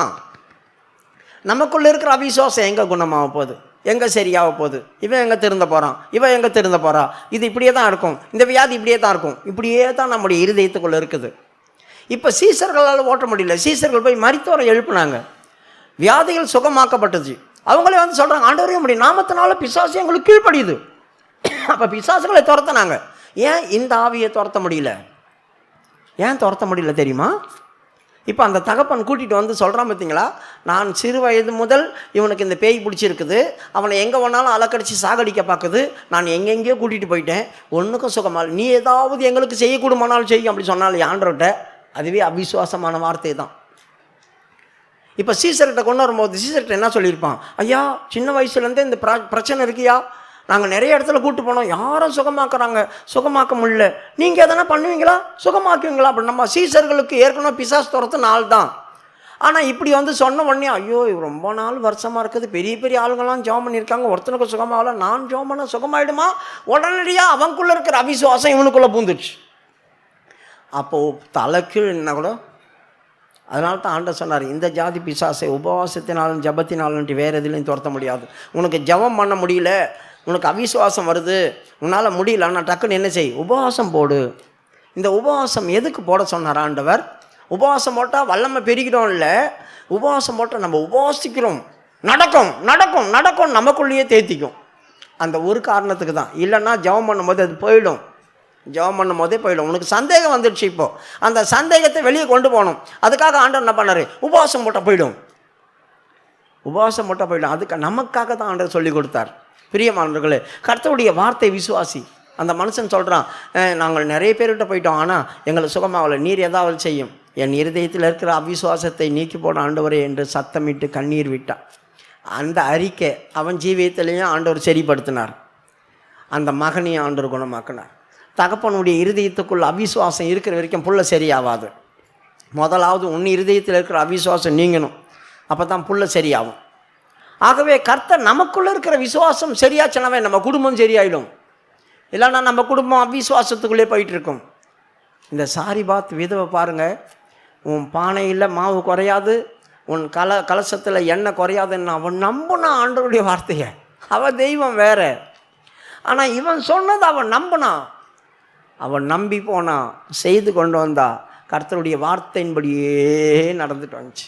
எத்தனை வருஷம் சொல்லுங்கள் பார்க்கலாம், எத்தனை வருஷம் சாரிபாத் வீட்டில் எலியா இருந்தான்? சொல்லுங்கள் யாராவது, எத்தனை வருஷம்தான்? 3 வருஷம். 3.5 வருஷம் இந்த தேசத்தில் மழை பெய்யாது அப்படி சொன்னான். அப்போது 6 மாதம் அவன் எங்கே இருந்தான்? அந்த கிரியாத் ஆற்றண்டையில் தான். 3 வருஷம் தான் இந்த வீட்டில் இருந்தான். அந்த 6 வத்துற வரைக்கும் அங்கே இருந்தான். அப்போ 6 மாதமாவது ஆயிருக்கும் அந்த 6 வத்துறதுக்கு. பஞ்சம்னா உடனே வந்துடுமா? கொஞ்சம் கொஞ்சமாக தண்ணி குறையும், கொஞ்சம் கொஞ்சமாக இருக்கிற இடமெல்லாம் காஞ்சி போகும். அவங்களுக்கு கொஞ்சம் கொஞ்சமாக தான் அந்த வறட்சியெல்லாம் வர ஆரம்பிக்கும். மழை வந்துடும் அப்படி தானே நினச்சிட்டு இருப்பாங்க. மழை வரல, பனி வரல, 1 வருஷம் ஆச்சு, 2 வருஷம் ஆச்சு, அப்போ தான் பயம் வந்திருக்கும். பிரியமானவர்களே, சாதாரணமான விஷயம் இல்லை. 6 மாதம் வரைக்கும் அவன் அந்த கீரியாத்தத்தில் காக்கா அவனை போசிச்சு. எத்தனை மாதம்? 6 மாதம் வரைக்கும் காக்கா போசிச்சு. அதுக்கப்புறமா அவன் என்ன செய்தான்? 3 வருஷம் அந்த சாரிபாத் வீட்டில் இருந்தான். பஞ்சகாலம் முடிகிற வரைக்கும். பஞ்சகாலம் முடிய போகிற நேரத்தில் தான் கர்த்தர் சொல்கிறாரு, இப்போ நீ எழும்பி போய் என்ன செய், நீ போய் அவனை காண்பி, ஆகாப்புக்கு உன்னை வெளிப்படுத்த அப்படி சொல்கிறாரு. இதுக்கு முன்னால் ஒரு காரியம் நடந்துச்சு. இவன் இங்கேருந்து போகிறதுக்கு முன்னால் ஒரு காரியம் நடந்துச்சு. இவங்க வீட்டில் இப்போ சாப்பிட்டு சுகமாக இருக்கிறாங்க. இவளுக்கு பயம் இல்லை, பஞ்சத்தை குறித்து தான் எண்ணம் இல்லை, கவலையும் இல்லை. இவனுக்கு தேவ மனுஷன் எங்கள் வீட்டில் இருக்கிறார், எங்கள் கூட அவர் இருக்கிற வரைக்கும் எங்களுக்கு எந்த பிரச்சனையும் இல்லைன்னு சந்தோஷமாக இருந்தா. இப்போ அந்த 3 வருஷமாக எலியா என்ன பண்ணியிருப்பான்? டெய்லியும் போய் ஜெபிச்சிருப்பான். டெய்லியும் அவள் வீட்டில் முழங்கால் படிக்கிட்டு இருப்பான். அவன் சாதாரணமான அல்ல, ஜப வீரன். அவன் ஜபிச்சிருப்பான். இவ பார்த்துட்டே இருந்திருப்பான். திடீர்னு தான் புள்ள உடம்பு முடியாமல் போச்சு. அவன் மேல் வீட்டில் இருக்கிறான், இவ கீழ் வீட்டில் இருக்கிறா. இப்போ புள்ள உடம்பு முடியாமல் போய் சுவாசம் போயிட்டு இருக்குது. சாவுற இடத்துக்குள்ள வந்து சுவாசமே போயிடுச்சு, செத்துட்டான் அவன். அப்போ அவன் கத்தனான், யோ தேவனுடைய மனுஷனே, எனக்கு உனக்கு என்னையா, நான் யாரு நீ யாரு, என் அக்கிரமத்தை நினைக்க பண்ணவா என்கிட்ட வந்தே. எப்படி சொல்கிறா பாருங்க, அப்படிமா? 18ஆம் வசனம். அப்பொழுது அவள் எலியாவை நோக்கி, தேவனுடைய மனுஷனே, எனக்கும் உமக்கும் என்ன, என் அக்கிரமத்தை நினைக்க பண்ணவும் என் குமாரனை சாக பண்ணவுமா என்னிடத்தில் வந்தீர்? என் அக்கிரமத்தை நினைக்க பண்ணும், நான் சரியில்லையே, உன்னை நீ சரிப்படுத்துகிறியே, உன்னை நீ சுத்திகரிச்சு கொள்றியே.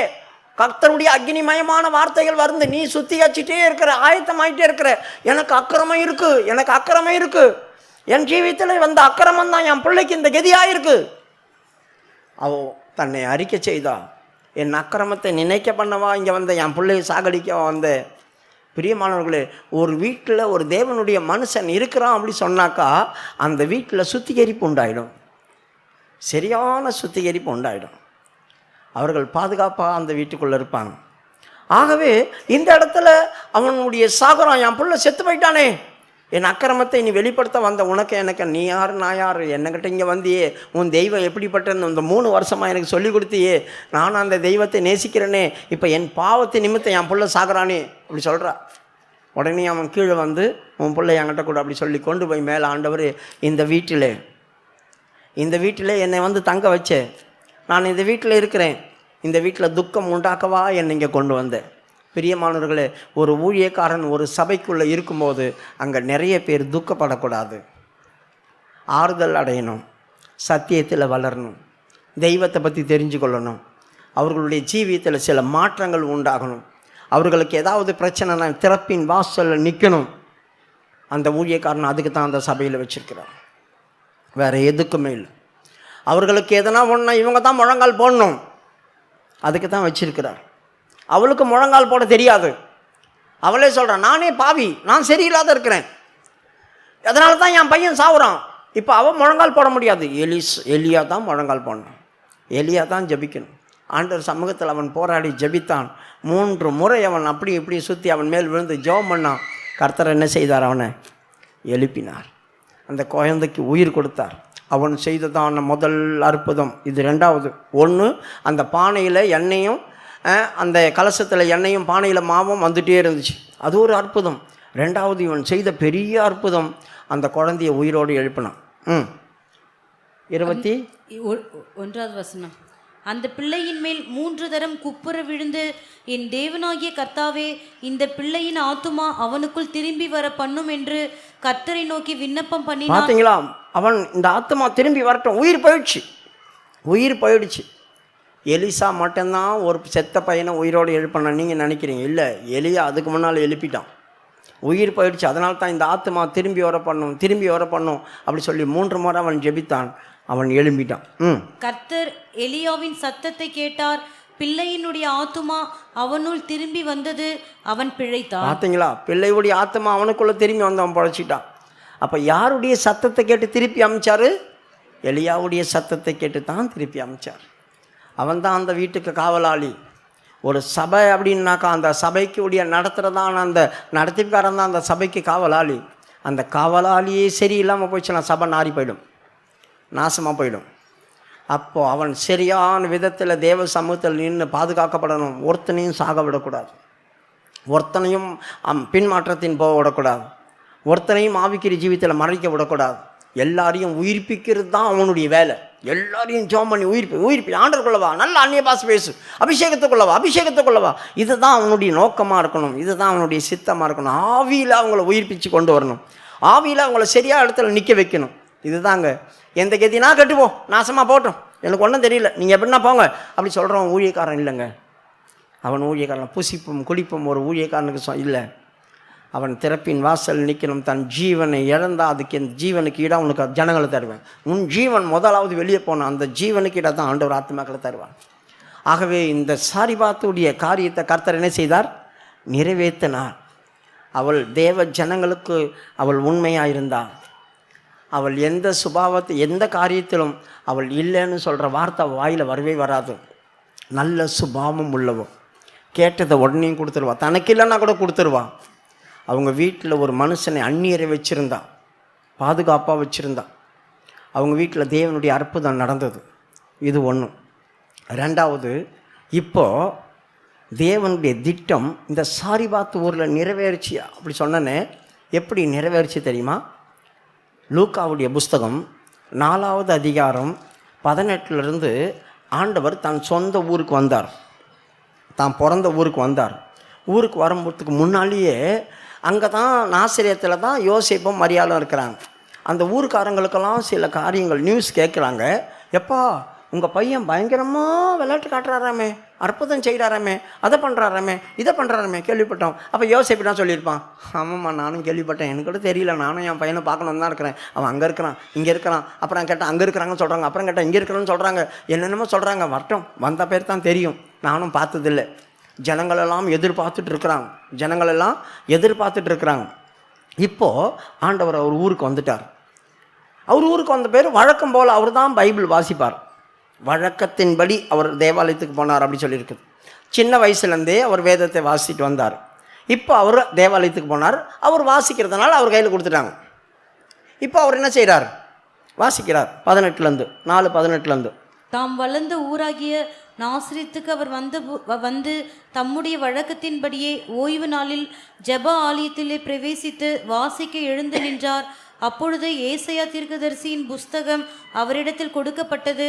அவர் புஸ்தகத்தை விரித்தபோது, கர்த்தருடைய ஆவியானவர் என் மேல் இருக்கிறார், தரித்திரருக்கு சுவிசேஷத்தை பிரசங்கிக்கும்படி என்னை அபிஷேகம் பண்ணினார், இருதயம் நறுங்குண்டவர்களை குணமாக்கவும், சிறைப்பட்டவர்களுக்கு விடுதலையையும், குருடருக்கு பார்வையும் பிரசித்தப்படுத்தவும், நொறுங்குண்டவர்களை விடுதலையாக்கவும், கர்த்தருடைய அனுக்கிரக வருஷத்தை பிரசித்தப்படுத்தவும் என்னை அனுப்பினார் என்று எழுதியிருக்கிற இடத்தை அவர் கண்டு வாசித்து புஸ்தகத்தை சுருட்டி பணிவிடைக்காரனிடத்தில் கொடுத்து உட்கார்ந்தார். இப்போ அவர் ஒரு வசனத்தை வாசிட்டு உட்காந்துட்டார். என்ன? கர்த்தர் என்னை அபிஷேகம் பண்ணது எதுக்கு? குள்ளருக்கு பார்வை கொடுக்கணும், சப்பானி நடக்க வைக்கணும், நான் அதை பண்ணணும், இதை பண்ணணும், எல்லாரையும் மாற்றணும், கர்த்தருடைய அனுகிரகமான வருஷத்தை நான் பிரசித்தப்படுத்தணும். கர்த்தருடைய அனுகிரகமான வருஷம் என்னன்னா, அந்த வருஷம் அவங்களுக்கு வந்துச்சுன்னா யூதர்களுக்கு மகா சந்தோஷம் உண்டாகும். ஏன்னா இப்போ நான் ஒரு ஆள்கிட்ட 1 லட்ச ரூபா கடன்பட்டிருக்கேன். யூபிலி வருஷம்னு வரும், அதான் கர்த்தருடைய அனுகிரகமான வருஷம். அந்த வருஷம் வரும்போது அந்த கடத்தை மன்னிச்சு ஆகணும். நான் திருப்பி கொடுக்க வேண்டிய அவசியம் இல்லை. அப்போ மன்னிச்சிட்டேன், அப்பா 1 லட்சம் கொடுக்க வேண்டியதில்லை, அவசரம் சோத்திரம் வந்துடுவேன். இப்போ நான் ஒரு இடத்த குத்தகைக்கு எடுத்திருக்கிறேன், அவன் நான் பணம் கொடுத்து எடுத்திருக்கிறேன். ஆனால் குத்தகைக்கு எடுத்த அப்புறமா என்ன பண்ணுவோம்? இந்த யூபிலி வருஷத்தில் அது மன்னிக்கப்படும். நீ நடத்த கொடுத்துட்டு போயிடு, அவ்வளோதான். இது போல் நிறைய பேருக்கு இதனால் பெரிய லாபம் வரும் யூதர்களுக்கு.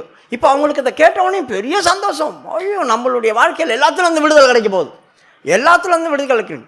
யோசேப்புடைய குமாரன் என்ன கிருபை உள்ள வார்த்தை வாயில் வருது, இது வரைக்கும் நாங்கள் கேட்டதே இல்லை அப்படி சொல்கிறாங்க. கீழ் வசனம். ஜெபாலயத்தில் உள்ள எல்லாருடைய கண்களும் அவர் மேல் நோக்கமாக இருந்தது. இப்போ அவர் வாசிட்டு உக்காந்துட்டார். என்ன பேசுவாரோ அப்படின்னு அவரையே முறைச்சி பார்த்துட்டு இருக்காங்க. என்ன பேசுவாரோன்னு முறைச்சி பார்த்துட்டு இருக்கிறாங்க. உடனே அவர் எல்லாரையும் பார்த்து சொன்னார், இப்போது உங்கள் காதுகள் கேட்க நான் வாசித்தனே, அந்த வசனம் இன்று நிறைவேறிச்சு அப்படி சொன்னார். நிறைவேறிச்சா? அப்படியா? உண்மையாவா? சோத்திரம் சந்தோஷப்பட்டாங்க. அப்பொழுது அவர் அவர்களோட பேச தொடங்கி, உங்கள் காதுகள் கேட்க இந்த வேத வாக்கியம் இன்றைய தினம் நிறைவேறிச்சு. உங்கள் காதுகள் கேட்க நான் வாசித்தனே, அந்த வார்த்தை இன்னைக்கு நிறைவேறி போச்சு, உங்களுக்கு அப்படியே நடக்க போகுதுன்னாக்கா எப்படி இருக்கும் நம்மளுக்கு? இப்போ கண்ணு தெரியாத ஒரு ஆள் வந்திருக்காங்க, இப்போ உனக்கு கண்ணு தெரிய போகுது. கண்ணு தெரிய போதா? சோத்திரம் கண்ணு தெரிய போகுது. நீ பேசாத ஊமை, உன் வாய் இன்னைக்கு திறக்க போகுது. நான் பேச போகிறேன் மனசுக்குள்ள அடிச்சுக்கோ இல்லையா? நடக்க முடியாத நீ வந்திருக்கிற, இப்போ நீ சப்பா நீ நவந்து வந்த, இப்போ நீ எழும்பி நடக்க பாரு அப்படி சொன்னால் எப்படி இருக்கும்? நான் ஓடி பார்க்கணும், ரொம்ப நாளாச்சு ஓடி போய் அப்படி சொல்லுவாங்க. இந்த மாதிரி காலையெல்லாம் ஆசை பொங்கி எழும்புது இப்போ அவங்களுக்கு. அடுத்தது என்ன சொல்கிறாங்க பாருங்க. எல்லாரும் அவருக்கு நற்சாட்சி கொடுத்து அவருடைய வாயிலிருந்து புறப்பட்ட கிருபையுள்ள வார்த்தைகளை குறித்து ஆச்சரியப்பட்டு. பார்த்தீங்களா, அவர் வாயிலிருந்து கிருபையுள்ள வார்த்தை புறப்பட்டுச்சோம். நான் பேசுகிறாங்க. இப்போ உங்களை பார்த்து நான், பிரியமானவர்களே, கர்த்தர் உங்களை ஆசீர்வதிக்க போகிறார், உங்களை ஆண்டவர் தூக்கி எடுக்க போகிறார், கர்த்தர் உங்களை விடுதலையாக்க போகிறார், தேவன் உங்களுக்கு சொல்லுகிறார். ஐயோ எங்க பிரதர், அக்கிரமக்காரங்களே, நரகத்துக்கு போக போகிறீங்க, ஒழுங்காக நடங்க, உண்மையாக இருங்க.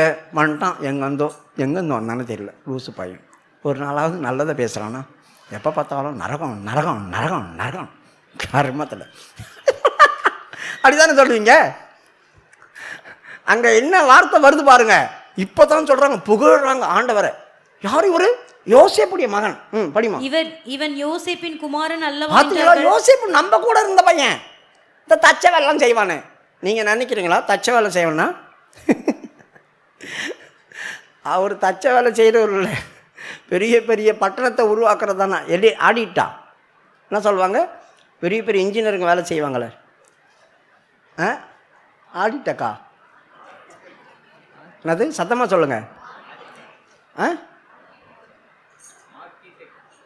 ஆர்கிடெக்ட். பெரிய பெரிய கிராமங்களை உருவாக்கணும். சத்தமாக தான் சொன்னேன், என்னம்மா உங்களுக்கே சந்தேகம், கரெக்டாக சொல்கிறோமா தப்பாக சொல்கிறோமான்னு. பெரிய பெரிய கிராமங்களை உருவாக்கி பட்டணங்களை உருவாக்குறதா தான் அவங்க தச்சர். கல் தச்சர் இருக்கிறாங்க, அது இதெல்லாம் செய்கிற தச்சர் இருக்காங்க. இவன் அது இல்லை, இவன் வேறு மாதிரி. ஆகவே நம்ம கூட இருந்ததான யோசேப்பு, அவன் குமாரன் பாருங்கள் என்ன பேசுகிறான், எப்படி பேசுகிறான். இவங்க ஒருவனுடைய மகனாகவும் ஒரு மனுஷனாகவும் இயேசுவை பார்த்தாங்களே தவிர அவனை தெய்வமாக பார்க்கலங்க. ஆண்டவரை தெய்வமாக அவங்க பார்க்கவே இல்லை. இவ்வளோ பெரிய அற்புதங்கள்லாம் நடத்திட்டு வராரு. ஆனால் இவர் அவங்க கண்ணுக்கு முன்னால் நம்ம கூட இருந்த பையன் தானே, நம்ம கூட இருந்தவன் தானே, நம்மளுக்கு தெரிஞ்ச சொந்தக்கார பையன் தானே. கடவுள்னு ஒத்துப்பீங்களா? யோசித்து பாருங்கள், ஒத்துப்பீங்களா? ஒத்துக்க மாட்டாங்க, யாரும் ஒத்துக்க மாட்டாங்க. அவர் சொந்த ஊரில் அவரை ஏற்றுக்கொள்ளலை. அதனால தான் அவர் சொன்னார், இப்போ நீங்கள் காதில் கேட்டிங்களே இதெல்லாம் உங்களுக்குன்னு நினைக்கிறீங்களா அப்படி சொன்னார். அப்படியே ஒத்து பார்க்குறாங்க. அப்போன்னா யாருக்கு? உங்களுக்கு இல்லை, உங்களுக்கு கிடையாதுன்ட்டார்.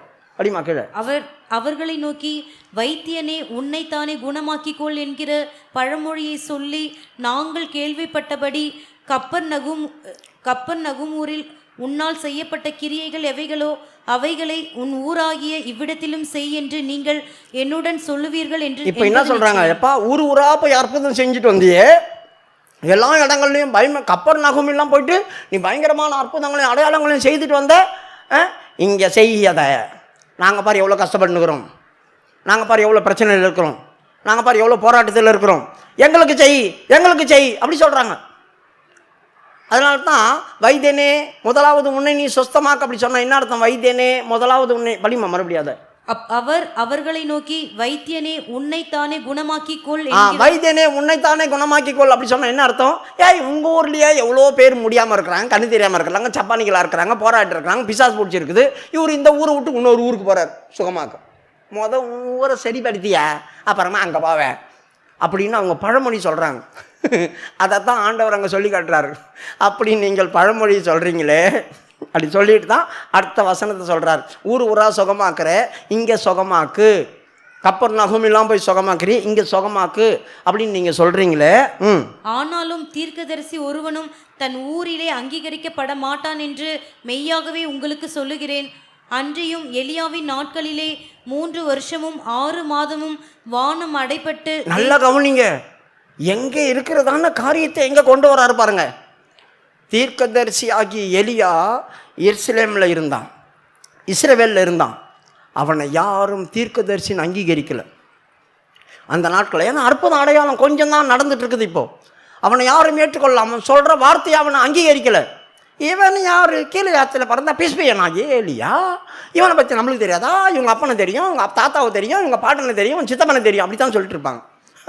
ஆண்டவர் சொல்கிறாரு, அவன் ஊர்லேயே அவனை கூட தேவனுடைய மனுஷனை நீங்கள் அங்கீகரிக்கல. அவனை துரத்தி கொலை செய்ய தானே தோணுனீங்க. புருஷனும் கொலை செய்ய தேடினான், பொண்டாட்டியும் தேடினான்.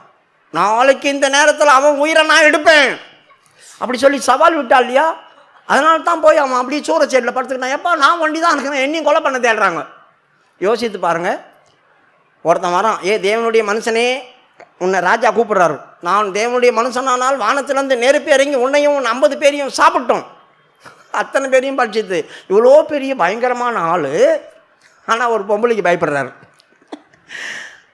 அவகிட்ட போய் நின்று வானத்திலேருந்து நெருப்பி இறங்கி உன்னுடைய அரண்மனையும் படிச்சுக்கிட்டோம்னாக்கா செத்துரு உடனே நடந்துடும். ஆனால் மிரட்டல் சில நேரங்களில் நம்ம எவ்வளோ பெரிய பவர்ஃபுல்லான வந்துட்ட மகனும் செத்தடை நீ அப்படின்னு, ஐயோ செத்துருவோமா பயம் வந்துடும். சாதாரணமாக நான் சொன்ன வார்த்தைக்கு போய் சூரஜையில் போய் படுத்துக்கிட்டாரு. ஆண்டர் கேட்குறேன், இங்கே என்ன வேலை? ஆமாம் போய் வேலையை பார்த்துட்டு போ. நான் ஒருத்தன் தான் கருத்துருக்கு பக்தி வைராக்கியமாக இருக்கிறேன், என்னையும் கொலை பண்ண தேடுறாங்க.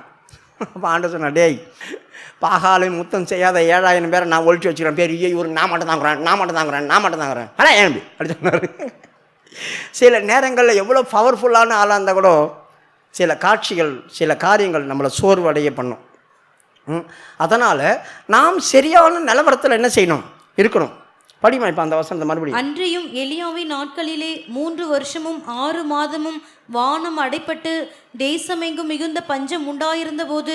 அவன் சொன்ன வார்த்தையை நீங்கள் யாராவது விசுவாசித்தீங்களா? இவன் சொன்னால் எங்கே மழை வராமல் நின்ற போது, இவன் சொன்னால் எப்படி ஆக போகுது அப்படி சொல்லி அவங்க பார்த்துட்டு இருந்தாங்க. பிரியமானவர்களே, அது கர்த்தருடைய வார்த்தை, அப்படி தான் நடக்க போகுது. இப்போ நம்ம என்ன செய்யணும்? தேவனிடத்தில் திரும்பணும். தேவன் ஒருத்தர் கூட திரும்பலை. அவன் மறுபடியும் அதிசயங்களை செய்து வைத்து அவங்க திரும்பினாங்க. பிரியமானவர்கள், அப்போ தான் கர்த்தரே தேவன் என்று ஒத்துக்கொண்டாங்க. அது வரைக்கும் அவங்க தேவனுடைய மனதில் எல்லாம் பாகால் பின்னால் அலைஞ்சிட்டு இருந்தாங்க. அந்நிய தெய்வங்கள் பக்கமாக திரும்பிட்டாங்க. இப்போது இந்த இடத்துலையும் அதே தான் நடக்குது. இயேசுவே வந்துட்டார், ஆனால் அவரை தெய்வம்னு ஏற்றுக்கொள்ள. கீழே படி. இஸ்ரவேலருக்குள் அநேகம் விதவைகள் இருந்தார்கள். ஆயினும் எலியா சீதோன் நாட்டில் உள்ள சரெப்தா ஊரில் இருந்த ஒரு விதவையின் இடத்திற்கு அனுப்பப்பட்டானே. இங்கே சாரிபாத் அப்படி போட்டிருக்காது, சரப்தா அப்படி தான் போட்டிருக்கோம். காலம் மாறும்போது இயேசு கிறிஸ்து எலியாவுக்கு அப்புறமா 700-800 வருஷங்களுக்கு கழிச்சு தானே வந்தார். அதனால் ஊர் பேர் அப்படியே சேஞ்ச் ஆகாமே, மாடிஃபைட் பண்ணுவாங்களே, அந்த மாதிரி மாடிஃபைட் பண்ண இதான ஊர் அது. சாரிபாத் ஊரை சரப்தான் வந்துடுச்சு. இப்போது என்ன நடந்துச்சு, அந்த ஊரில் இருக்கிறதான ஜனங்கள் என்ன செய்தாங்க, ஏற்றுக்கொள்ளவில்லை. அதனால் ஆண்டவர் என்ன செய்தார், அந்த ஊரில் எவ்வளோ விதவைகள் இருக்கும்போது அந்த ஊரில் இருக்கிற ஒரு விதவையும் ஆண்டவர் போஷிக்கலை. எலியாவை வச்சு ஒருத்தருக்கும் உதவி செய்யலை. அவர் என்ன செய்தார், சீதோனில் இருக்கிறதான சாரிபாத் வீட்டுக்கு அமைச்சு வச்சார். இவனும் போஷிக்கப்பட்டான், அவளும் போஷிக்கப்பட்டான். ஆண்டவர் அந்நியர் மேல் கண் வச்சிட்டார். ஆண்டவர் அப்போவே அந்நியரை நேசிக்க ஆரம்பிச்சிட்டார்.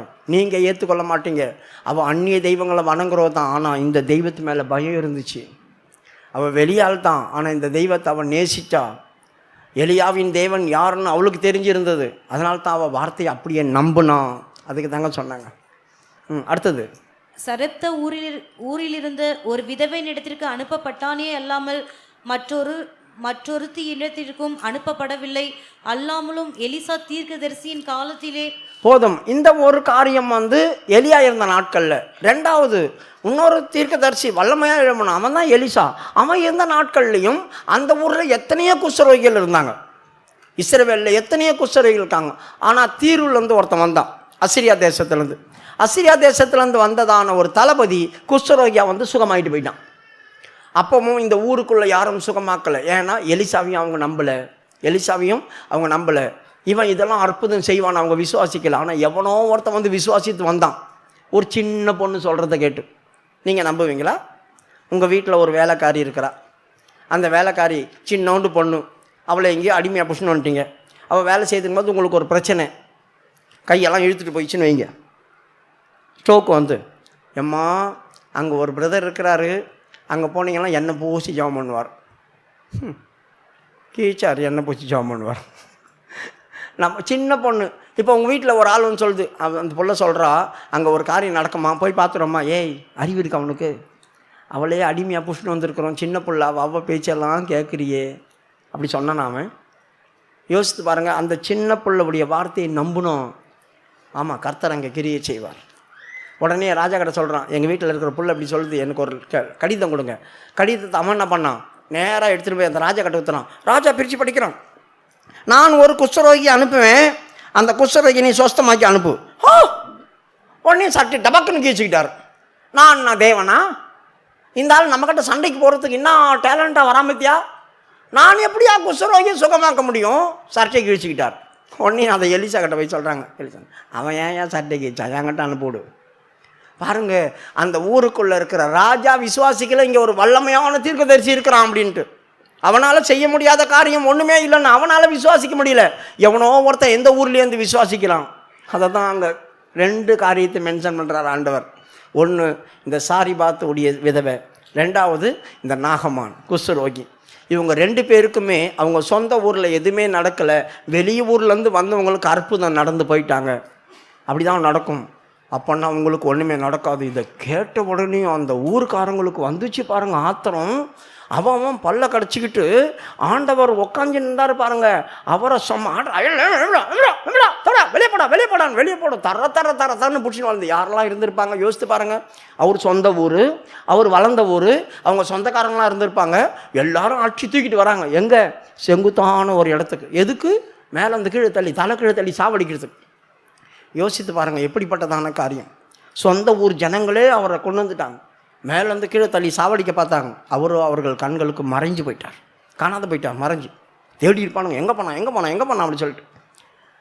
யோசித்து பாருங்கள், கர்த்தர் புதிய ஏற்பாட்டிலையும் யூதர்களுக்கு தான் வந்தார். ஆனால் யூதர்களுக்கு அநேக அற்புதம் செய்யலை. அவர்கிட்ட அதிசயங்களும் அற்புதங்களையும் பெற்றவங்க அத்தனை பேர் அந்நிய ஜாதி. அவர் மலை பிரசங்கத்தை பண்ணிவிட்டு முத இறங்குறாரு. இன்னும் எந்த அற்புதமும் நடக்கலை. யோவானில் மட்டும்தான் சொல்லியிருக்கு முதல் அற்புதம் கல்யாணத்தில் நடந்துச்சு அப்படி சொல்லி. ஆனால் மத்தேயுவில் அவர் மலைப்பிரசங்கம் பண்ணிட்டு இறங்கி கீழே வரும்போது முதல் ஒரு குஷ்டரோகி சுகமானான். அதை பண்ணிவிட்டு அவர் வரும்போது ஊருக்குள்ளே வரும்போது ஒரு 100க்கு அதிபதி வந்தான். அவன் புறஜாதி. இந்த குஷ்டரோகி புறஜாதி கிடையாது, அவன் யூதன். இந்த 100க்கு அதிபதி அவன் புறஜாதி. அவன் வந்து, ஐயா என் வீட்டு வேலைக்காரன் கொடிய வேதனைப்பட்டு இருக்கையா, ஆண்டவர் சொல்கிறார் நான் உங்கள் வீட்டுக்கு வரேன். அவன் சொல்கிறான், மறதிங்க, நீங்கள் வர வேணாம், நீங்கள் வர்றது என் வீட்டுக்கு வரத்துக்கு நான் தகுதி இல்லை, ஒரு வார்த்தை மட்டும் சொல்லு. இங்கேருந்து நீ ஒரு வார்த்தை சொன்னான் அங்கே அவன் என் வேலைக்காரன் சுகமாவான். ஆண்டவர் ஆச்சரியப்பட்டார். இஸ்ரவேலுக்குள்ளே கூட இப்படி ஒரு விசுவாசத்தை நான் பார்க்கல. அது ஏன் இஸ்ரவேலுக்குள்ளே இப்படி ஒரு விசுவாசத்தை பார்க்கலன்னு சொன்னார்? எவனோ வந்து என்னை தெய்வம்னு சொல்கிறான். நான் எவ்வளோ பெரிய காரியம் செய்துட்டுருக்கிறேன், என் கூடிய நிற்கிறவங்க கூட என்னை தெய்வம்னு சொல்ல மாட்டாங்க. ஆண்டவர் சீசரை பார்த்து சந்தேகத்தில் கேட்டார், டேய் என்னை யாருன்னா சொல்கிறாங்க? ஐயா உங்களை வந்து போதகர்னு சொல்கிறாங்க, நீ என்னடா சொல்கிற? அதோட தீர்க்கதரிசின்னு சொல்கிறாங்க, நீ என்ன சொல்கிற? அது யோவான் சானகன்னு சொல்கிறாங்க. நீங்கள்லாம் அப்படி தான் நினைக்கிற. சரி பேதுருவே, நீ என்ன தாண்டா நினைக்கிற கேட்குறார் ஆண்டவர் பேதுருவை பார்த்து. நீ என்ன யாருன்னு நினைக்கிற? நீர் வந்து தேவனுடைய ஜீவனுள்ள தேவனுடைய குமாரன் என்று நினைக்கிறேன். அவன் தான் சொன்னான். அதான் ஆண்டவர் சொல்கிறார், இது உன் ரத்தமும் மாம்சமும் உனக்கு வெளிப்படுத்தலை சாமி இது அப்படி சொன்னார். ரத்தமும் மாம்சமும் என்னது? என் கூட பிறந்தவங்க. மாம்சம்னா உறவினர்கள். இவங்கெல்லாம் உனக்கு சொல்ல மாட்டாங்க நான் தெய்வம்னு. அவங்க சொல்லலை, பிதா உனக்கு இதை வெளிப்படுத்தினார், பிதா உனக்கு இதை வெளிப்படுத்தினார் அப்படி சொன்னேன். இந்த கல்லின் மேல் என் சபையை கட்டுவேன். நான் எப்போ தெய்வம்னு நீங்கள் தெரிஞ்சுக்கணும், அப்போ தாண்டா அந்த சபை கட்டி எழுப்பப்படும். இப்போ நான் போகிறேன், என்னை கொலை செய்வாங்க, நான் 3ஆம் நாள் எழும்புவேன் அப்படி சொன்னார். இப்போ சீசர்களே அவர் கூட இருக்கிறவங்களே அவரை தெய்வம்னு நம்பலை. என் ஆண்டவனே என் எஜமானே அப்படின்னு தான் கூப்பிட்டு கிடந்தானுங்க. அவர் ஆண்டவர்னு சொல்லவே இல்லை. எத்தனையோ முறை அவங்க கண்ணுக்கு ஆண்டவர் மறைஞ்சு போனார். மறைஞ்சு போனால் கூட சூடு சொரணையும் வரல அவங்களுக்கு, இருதயத்தில் எதுவும் இல்லை. போயிட்டார், காணாது போயிட்டார். அப்படி தான் நினச்சாங்க. அவர் தெய்வம்னு யூதர்கள் அநேகர் ஏற்றுக்கொள்ளவில்லை. அதனால தான் ஆண்டவர் புறஜாதி பக்கம் திரும்பினார். இப்போது மத்தேயுடைய 15வது அதிகாரம் 21வது வசனமாக அதில் வரும்போது தீரு சீதோன் வழியாக ஒரு ஸ்திரீ வரா. இவர் தீரு சீதோனுக்கு போகிறாரு. அப்படி போகும்போது அங்கே இருந்த ஊருக்குள்ளேருந்து ஒரு ஸ்திரீ வெளியே வந்தா. அவளுடைய மகள் ரொம்ப அவஸ்தைப்பட்டுன்னு இருக்கா. இப்போ ரொம்ப பிரச்சனை, பிசாசுனால கொடிய வேதனைப்பட்டுன்னு இருக்கிறா. இப்படி வந்த உடனே இயேசுவை பார்த்து கேட்டா, ஐயா என் புள்ள ரொம்ப வேதனைப்படுறான், பிசாசு போராட்டத்தில் இருக்கிறா, அவளை நீர் வந்து சுகமாக்கும் அப்படி சொன்னான். பின்பு இயேசு அவ்விடம் விட்டு புறப்பட்டு தீரு சீதோன் பட்டணங்களின் திசைகளுக்கு போனார். அப்பொழுது அந்த திசைகளில் குடியிருக்கிற கானானிய ஸ்திரீ ஒருத்தி அவரிடத்தில் வந்து, ஆண்டவரே தாவீதின் குமாரனே எனக்கு இரங்கும், என் மகள் பிசாசினால் கொடிய வேதனைப்படுகிறாள் என்று சொல்லி கூப்பிட்டா. ஆண்டவர் எதுவுமே பேசலை, மௌனமாக போயிட்டே இருக்கிறார். கேட்டுக்கூட மறுபடியும் கூப்பிடுறான். அப்போது ஆண்டவர் பேசலை. சீசர்கள்னு சொல்கிறாங்க, ஏங்க ஒன்று செய்வேன்னு சொல்லுங்கள், இல்லை செய்ய மாட்டேன்னு சொல்லுங்கள். எதுவுமே சொல்லாமல் நீங்கள் பண்ண அமைதியாக போயிட்டு இருக்கிறீங்க. அவள் கெஞ்சிட்டே பின்னால் வந்துகிட்டே இருக்காள், அவளை அனுப்பிவிடு. அப்போ உடனே ஆண்டவர் சொல்கிறாரு, காணாமல் போன என் நாடுகளை தேடி நான் வந்தேன், மற்றபடி அல்ல. பிள்ளைகளுடைய அப்பத்தை எடுத்து நாய்க்குட்டிகளுக்கு போடுறது நல்லதல்ல அப்படி சொன்னார். அப்போ எவ்வளோ கேவலமாக நினச்சிருப்பாங்க யூதர்கள். பிள்ளைகளுடைய அப்பத்தை எடுத்து நாய்க்குட்டிகளுக்கு போடுறது நல்லதல்ல. அவள் பார்த்தா அதையே பிடிச்சிக்கிட்டா. மெய்தான் ஆண்டவரே, ஆனால் பிள்ளைகளுடைய மேஜிலேருந்து வேறு ஏதான துணிக்கை அது நாய்க்குட்டிகள் நக்குமே, அதை கூடுறா எனக்கு அப்படி சொல்லலாம். பிரியமானவர்களே, ஏன் அந்த வார்த்தையை அவள் சொன்னா தெரியுமா? ஆண்டவரே பிள்ளைகளுடைய அப்பத்தை பிள்ளைகளுடைய அப்பம் அது பிள்ளைகள் தான் சாப்பிடும், உண்மை தான். ஆனால் கொஞ்சம் வருஷத்துக்கு முன்னால் இதே தீரு சீதோன் ஊரில் உம்முடைய தீர்க்கதரிசி ஒருத்தனை நாங்கள் வச்சு போஷித்தோம், அவன் எங்களுக்கு சுகத்தை கொடுத்துட்டு போனான், நீ கொடுக்குறதுக்கு என்ன? அதான் கேள்வி. எலியா என் வீட்டில் எங்கள் வீட்டில் வந்தாங்கண்ணா, நான் அந்த வம்சத்தில் வந்தேன், அந்த விதவுடைய வம்சத்தில் வந்தேன். அவர் எங்கள் வீட்டில் எங்கள் குடும்பத்திலேயே அந்த ஊரில் தங்கினார், அவர் எங்கள் வீட்டில் சாப்பிட்டார். எங்கள் பிள்ளைங்க ஒருத்தவங்க உட முடியாத போது எங்கள் பிள்ளைங்களுக்கு அவர் படுத்து எலும்பி அவர் சுகத்தை தந்தார். ஏற்கனவே நாங்கள் அப்பம் சாப்பிட்டோம், நீ இந்த துண்டை கொடு. ஆண்டவர் அந்த வார்த்தையை சொன்னோன்னே ஆண்டவருக்கு புரிஞ்சது, ஸ்திரியே உன் விசுவாசம் பெரிது, நீ போ, நீ விரும்பினபடி ஆக்க கடவுள், நானும் உன் பிள்ளைக்கு சுகம் தரேன்.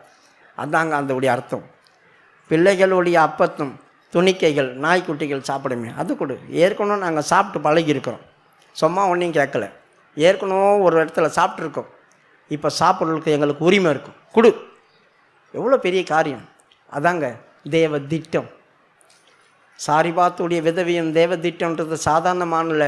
அந்த நாட்கள்லேருந்தே தன்னை வெறுத்ததான ஜனங்களை விட்டு ஆண்டவர் விலகிட்டார். யார் தன்னை பார்த்து தெய்வம்னு சொல்கிறாங்களோ, யார் இவருக்கு பயப்படுறாங்களோ, யார் அவருடைய வார்த்தையை நம்புகிறாங்களோ, யார் அவருடைய வார்த்தையின்படி கிரியை செய்கிறாங்களோ, அவங்களுக்கு அவர் கரம் இப்படி திரும்புது. அதனால தான் ஆண்டவர் மத்தேயுல சொல்கிறாரு, யாக்கோபு, ஈசாக்கு, ஆபிரகாம் இவங்கெல்லாம் வந்து பந்தியில் இருப்பார்கள். கிழக்கிலும் இருந்து மேற்கிலும் இருந்து அநேக ஜனங்கள் வந்து அவர்களோடு பந்திருப்பாங்க. ராஜ்யத்தின் புத்திரரையோ புறம்பான இருள தள்ளப்படும் சொல்லிட்டார். அப்படிமா மத்தேயு 8வது அதிகாரம். இந்த 100க்கு அதிபதி கிட்ட இந்த வார்த்தையை சொல்லிட்டு உடனேயும் சொல்கிறாரு, இப்படிப்பட்ட விசுவாசத்தை நான் யார் இஸ்ரவேல்லையும் பார்க்கல. அப்படி சொல்லிட்டு தான் அடுத்த வசனத்தை சொல்வார். மத்தேயு 7ஆம் அதிகாரம் 8ஆம் அதிகாரம் 11வது வசனம். 8ஆம் அதிகாரம் 13வது வசனம். 11வது வசனம். அநேகர் கிழக்கிலும் மேற்கிலும் இருந்து வந்து பரலோக ராஜ்யத்தில் ஆபிரகாம், ஈசாக்கு, யாக்கோபு என்பவர்களோட பந்தி இருப்பார்கள். ராஜ்யத்தின் புத்திரரோ புறம்பான இருளிலே தள்ளப்படுவார்கள். யார் இந்த ராஜ்யத்தின் புத்திரர்? அவர்கள் தாங்க யூதர். அவர்களுக்கு தானே ஆண்டவர் வந்தார், அவர்களுக்கு தானே அவர் ராஜா, அவங்க தான் ராஜ்யத்தின் புத்திரர். விசுவாசிக்காதவர்கள், அவர் தேவன் என்று நம்பாதவர்கள், அவர்களெல்லாம் புறம்பான இருள் நரகத்துக்கு போவாங்க. ஆனால் கிழக்கிலிருந்து மேற்கிலிருந்து மன்னியர்கள் வருவாங்க. அவங்கெல்லாம் யாக்கோபோடும் ஈசாக்கோடும் ஆபிரகாமோடும் பந்தியில் இருப்பாங்க. அவங்கெல்லாம் பந்தியிலிருந்து விருந்து சாப்பிடுவாங்க. இப்போ மணவாட்டி ஒன்று இருக்கு இல்லையா, இந்த பந்தியில் இருக்கிறவங்க இல்லாமல் மணவாட்டி இருக்கு இல்லையா, யார் பந்தியில் உட்காந்து சாப்பிடுவாங்க? விருந்தாளி தான் பந்தியில் உட்காந்து சாப்பிடுவாங்க. அப்போ மணவாட்டி யார் கூட இருக்கும்? மணவாளன் கூட தான் மணவரையில் இருக்கும், அது பந்தியில் இருக்காது. அப்போ இங்கே மணவாட்டி தனியாக பிரித்து காட்டுறாரு, இந்த பந்தியில் இருக்கிறவங்களும் காட்டுறார். நிறைய பேர் வருவாங்க. தேவனை யாரெல்லாம் தெய்வம்னு நம்புகிறாங்களோ, இயேசுவை யாரெல்லாம் தெய்வம் நம்புகிறாங்களோ, அவங்க எல்லாம் பழைய ஏற்பாட்டு பரிசுத்தவான்களோட 1000 வருஷ அரசாட்சியில் விருந்து சாப்பிட்டுனே இருப்பாங்க. ஆனால் மனைவி மணவாளனோடு இருக்கும், மணவாட்டி மணவாளனோடு உட்காந்துட்டு இருக்கும், அது அலங்கரிக்கப்பட்டிருக்கும். நாம் அப்படி தான் இருக்கணும். இதிலிருந்து நாம் கற்றுக்க வேண்டியதான ஒரே காரியம் என்னென்னா, ஆண்டவர் எங்கேருந்தோ யார் வீட்டுக்கோ ஒரு தீர்க்கதரிசி அனுப்பி போஷித்தார். காரணம் என்ன? அந்த விதவை அப்படிப்பட்டவோம், எல்லாருக்கும் உதவி செய்கிறவோம், சத்துருக்களை நேசிக்கிறவோம், தேவனுடைய வார்த்தையை அப்படியே நம்பணும். அதனால தான் தாவீது சொல்கிறான், என்னை நம்ப பண்ணின வசனத்தை அடியானுக்கு உறுதிப்படுத்தும், நினைத்தருளும். நீ என்னை நம்ப பண்ணலை, இந்த வசனத்தை கொடுத்து என்னை நினைத்தருளும் ஆண்டவரே, அந்த வசனத்தை எனக்கு உறுதிப்படுத்தும். நம்மளை எத்தனையோ வசனங்களை கொடுத்து ஆண்டவர் நம்ப பண்ணியிருக்கிறார். நான் உன்னை அதை பண்ணுவேன் இதை பண்ணுவேன் அப்படின்னு எவ்வளோ வசனங்கள் நம்மளுக்கு கிடச்சிருக்கு. அதெல்லாம் நீங்கள் ஆண்டவர்கிட்ட சொல்லுங்கள், ஆண்டவரே இதை நான் விசுவாசிக்கிறேன், என்னை நீ நம்ப பண்ணுற அந்த வசனம் எனக்குள்ளே நிறைவேறட்டும் அப்படி சொல்லு. அந்த விதவை அப்படி தான் நம்பினான். அதனால தான் அந்த பானையில் மாவு குறையில, எண்ணெய் குறையில. சாரிபாத்து விதவை போல் நம்ம மாறினோம்னா நம்ம வீட்டில் அதிசயம் நடந்துகிட்டே இருக்கும். எது வரைக்கும்? என் மரண காலம் வரைக்கும். எது வரைக்கும்? நான் எடுத்துக்கொள்ளப்படுற வரைக்கும் என் வீட்டில் அதிசயம் நடந்து கொண்டே இருக்கும். வறுமையும் தரித்திரமும் இருக்கவே இருக்காது. கண்களை மூடுவோமா? ஆண்டவரே, ஏன் நான் அவளை போல இருக்கக்கூடாது? அவளுக்கு இருந்த சுபாவம் ஏன் எனக்கு வரக்கூடாது? ஒரு ஆள் எனக்கு பிடிக்கலன்னா கூட நான் வெறுக்கிறேனே, ஆனால் அவள் அப்படி இல்லையே. சத்துருக்களுக்கும் அவள் சிநேகித்தாள். இயேசு சொன்ன வார்த்தை அவளுக்குள்ள நிறைவேறிச்ச. சத்துருக்களை அவள் சிநேகித்தா. அதனால தான் அருவருக்கப்பட்டவன் வந்து தண்ணி கேட்கும்போது உடனேயும் கொடுத்தா. எவ்வளோ பெரிய காரியம்! அந்த சுபாவம் தான் அவள் ஜீவனை கொடுத்துச்சு. அவள் சொல்கிறா, நானும் என் பிள்ளையும் அதை சாப்பிட்டு சாக போகிறோம். ஆண்டவர் சொல்கிறார், இல்லை நீ சாக மாட்ட, நான் உன்னை பிழைக்க வைக்கிறேன். உன் வாழ்க்கை இதோடு முடியல, இப்போ தான் உன் வாழ்க்கை தொடங்குது. அவள் சொல்கிறா முடிஞ்சு போச்சு. ஆண்டவர் சொல்கிறார், இல்லை தொடங்குது. பிரியமானவர்களே, உன் பார்வையின்படி இனிமே எனக்கு என்ன நடக்க போகுது? ஆண்டவர் சொல்கிறார், இனிமே தான் உனக்கு நடக்க போகுது. அதுதாங்க விசுவாசம். அவளுக்கு இருந்த நம்பிக்கையும் விசுவாசமும் தெய்வ பக்தியும் நமக்கு இருந்துச்சுன்னா கர்த்தர் நம்மளை எங்கே கொண்டு போயிடுவார். ஷிடபா லக்கா டபா கத்துடபா நாம் ஷடா இரபங்கா டபா கத்துடபா நாம் ஷடா இரபாலியா. ஹalleluya ஹalleluya ஹalleluya ஹalleluya ஹalleluya ஹalleluya ஹalleluya ஹalleluya ஹalleluya. ஆவியானவரே ஆவியானவரே ஆவியானவரே ஆவியானவரே ஆவியானவரே ஆவியானவரே ஆவியானவரே சோத்திரம் சோத்திரம் சோத்திரம் சோத்திரம் சோத்திரம் சோத்திரம் சோத்திரம். பயப்படாதே வலங்கரத்தாலே பாதுகாப்பேன் என்றதாலே ஸ்தோத்திரம். பயப்படாதே வலங்கரத்தாலே. எல்லோரும் எல்லோரும்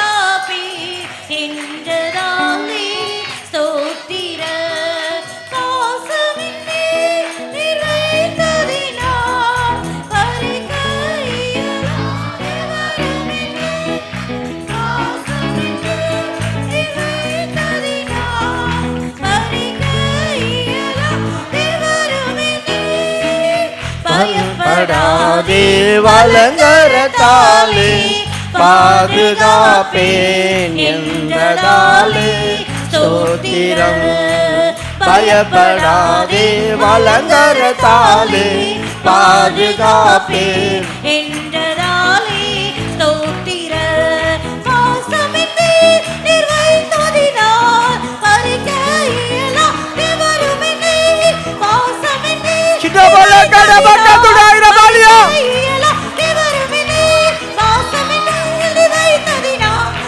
ஆமென் ஆமென் ஆமென். சிதபல கடபக்கதுடா பக்கடா பௌரியா லிபின் கடபக்கதுடா பனாம் ஷடாயிர பாலியா லிபின் கடபக்கதுடா. ஆமென் ஆமென் ஆமென் ஆமென் ஆமென் ஆமென் ஆமென் ஆமென் ஆமென் ஆமென் ஆமென் ஆமென் ஆமென் ஆமென் ஆமென் ஆமென். சோத்திரமையா சோத்திரமையா சோத்திரமையா சோத்திரமையா. தேவன் நம்முடைய வீட்டிலே அல்லது நமக்குள்ளே ஏதாவது ஒரு அற்புதங்களை செய்யணும் அப்படின்னா, அது நான் ஸ்டாப்பாக போகணும் அப்படி சொன்னால், உனக்கும் அந்த சாரிபாத்துடைய சுபாவம் இருக்கணும். எப்படிப்பட்ட ஆள் உனக்கு முன்பாக நின்று எதை கேட்டாலும் மனசில் எந்த கசப்பும் இல்லாமல் எந்த வித காரியமும் இல்லாமல் அவர்களுக்கு திறந்த இருதயமாய் சேவை செய்யணும். அதை தான் தேவன் எதிர்பார்க்கிறார். உன் சத்துரு பசியாக இருந்தால் அவனுக்கு ஆகாரம் கொடு, அவன் தாகமாக இருந்தால் அவனுக்கு தண்ணீர் கொடு. அதனால் உன் வீட்டில் பெரிய காரியங்களை கர்த்தர் செய்திருவார்.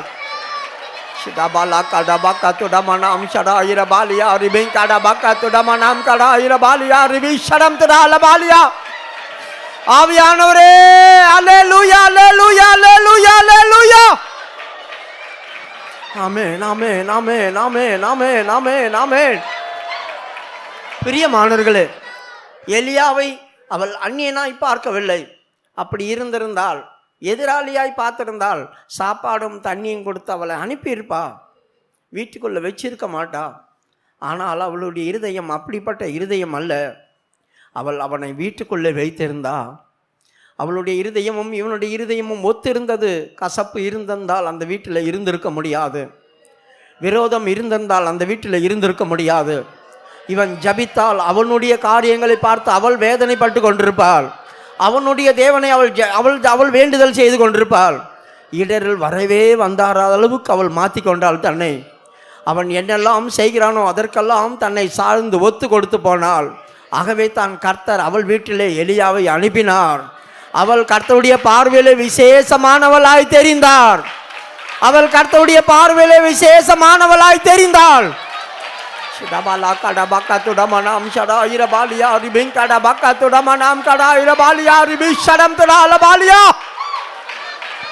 ஆமென் ஆமென் ஆமென் ஆமென் ஆமென் ஆமென் ஆமென் ஆமென். சோத்திரம் சோத்திரம் சோத்திரம் சோத்திரம் சோத்திரம் சோத்திரம். கர்த்தர் நமக்கு செய்த நன்மைகளுக்காக நாம் சோத்திரம் பண்ணுவோம். எல்லா கனமும் துதியும் மகிமையும் அவருக்கே கூட சோத்திரம் பண்ணுவோம். இந்த கூட்டத்தை முற்றிலும்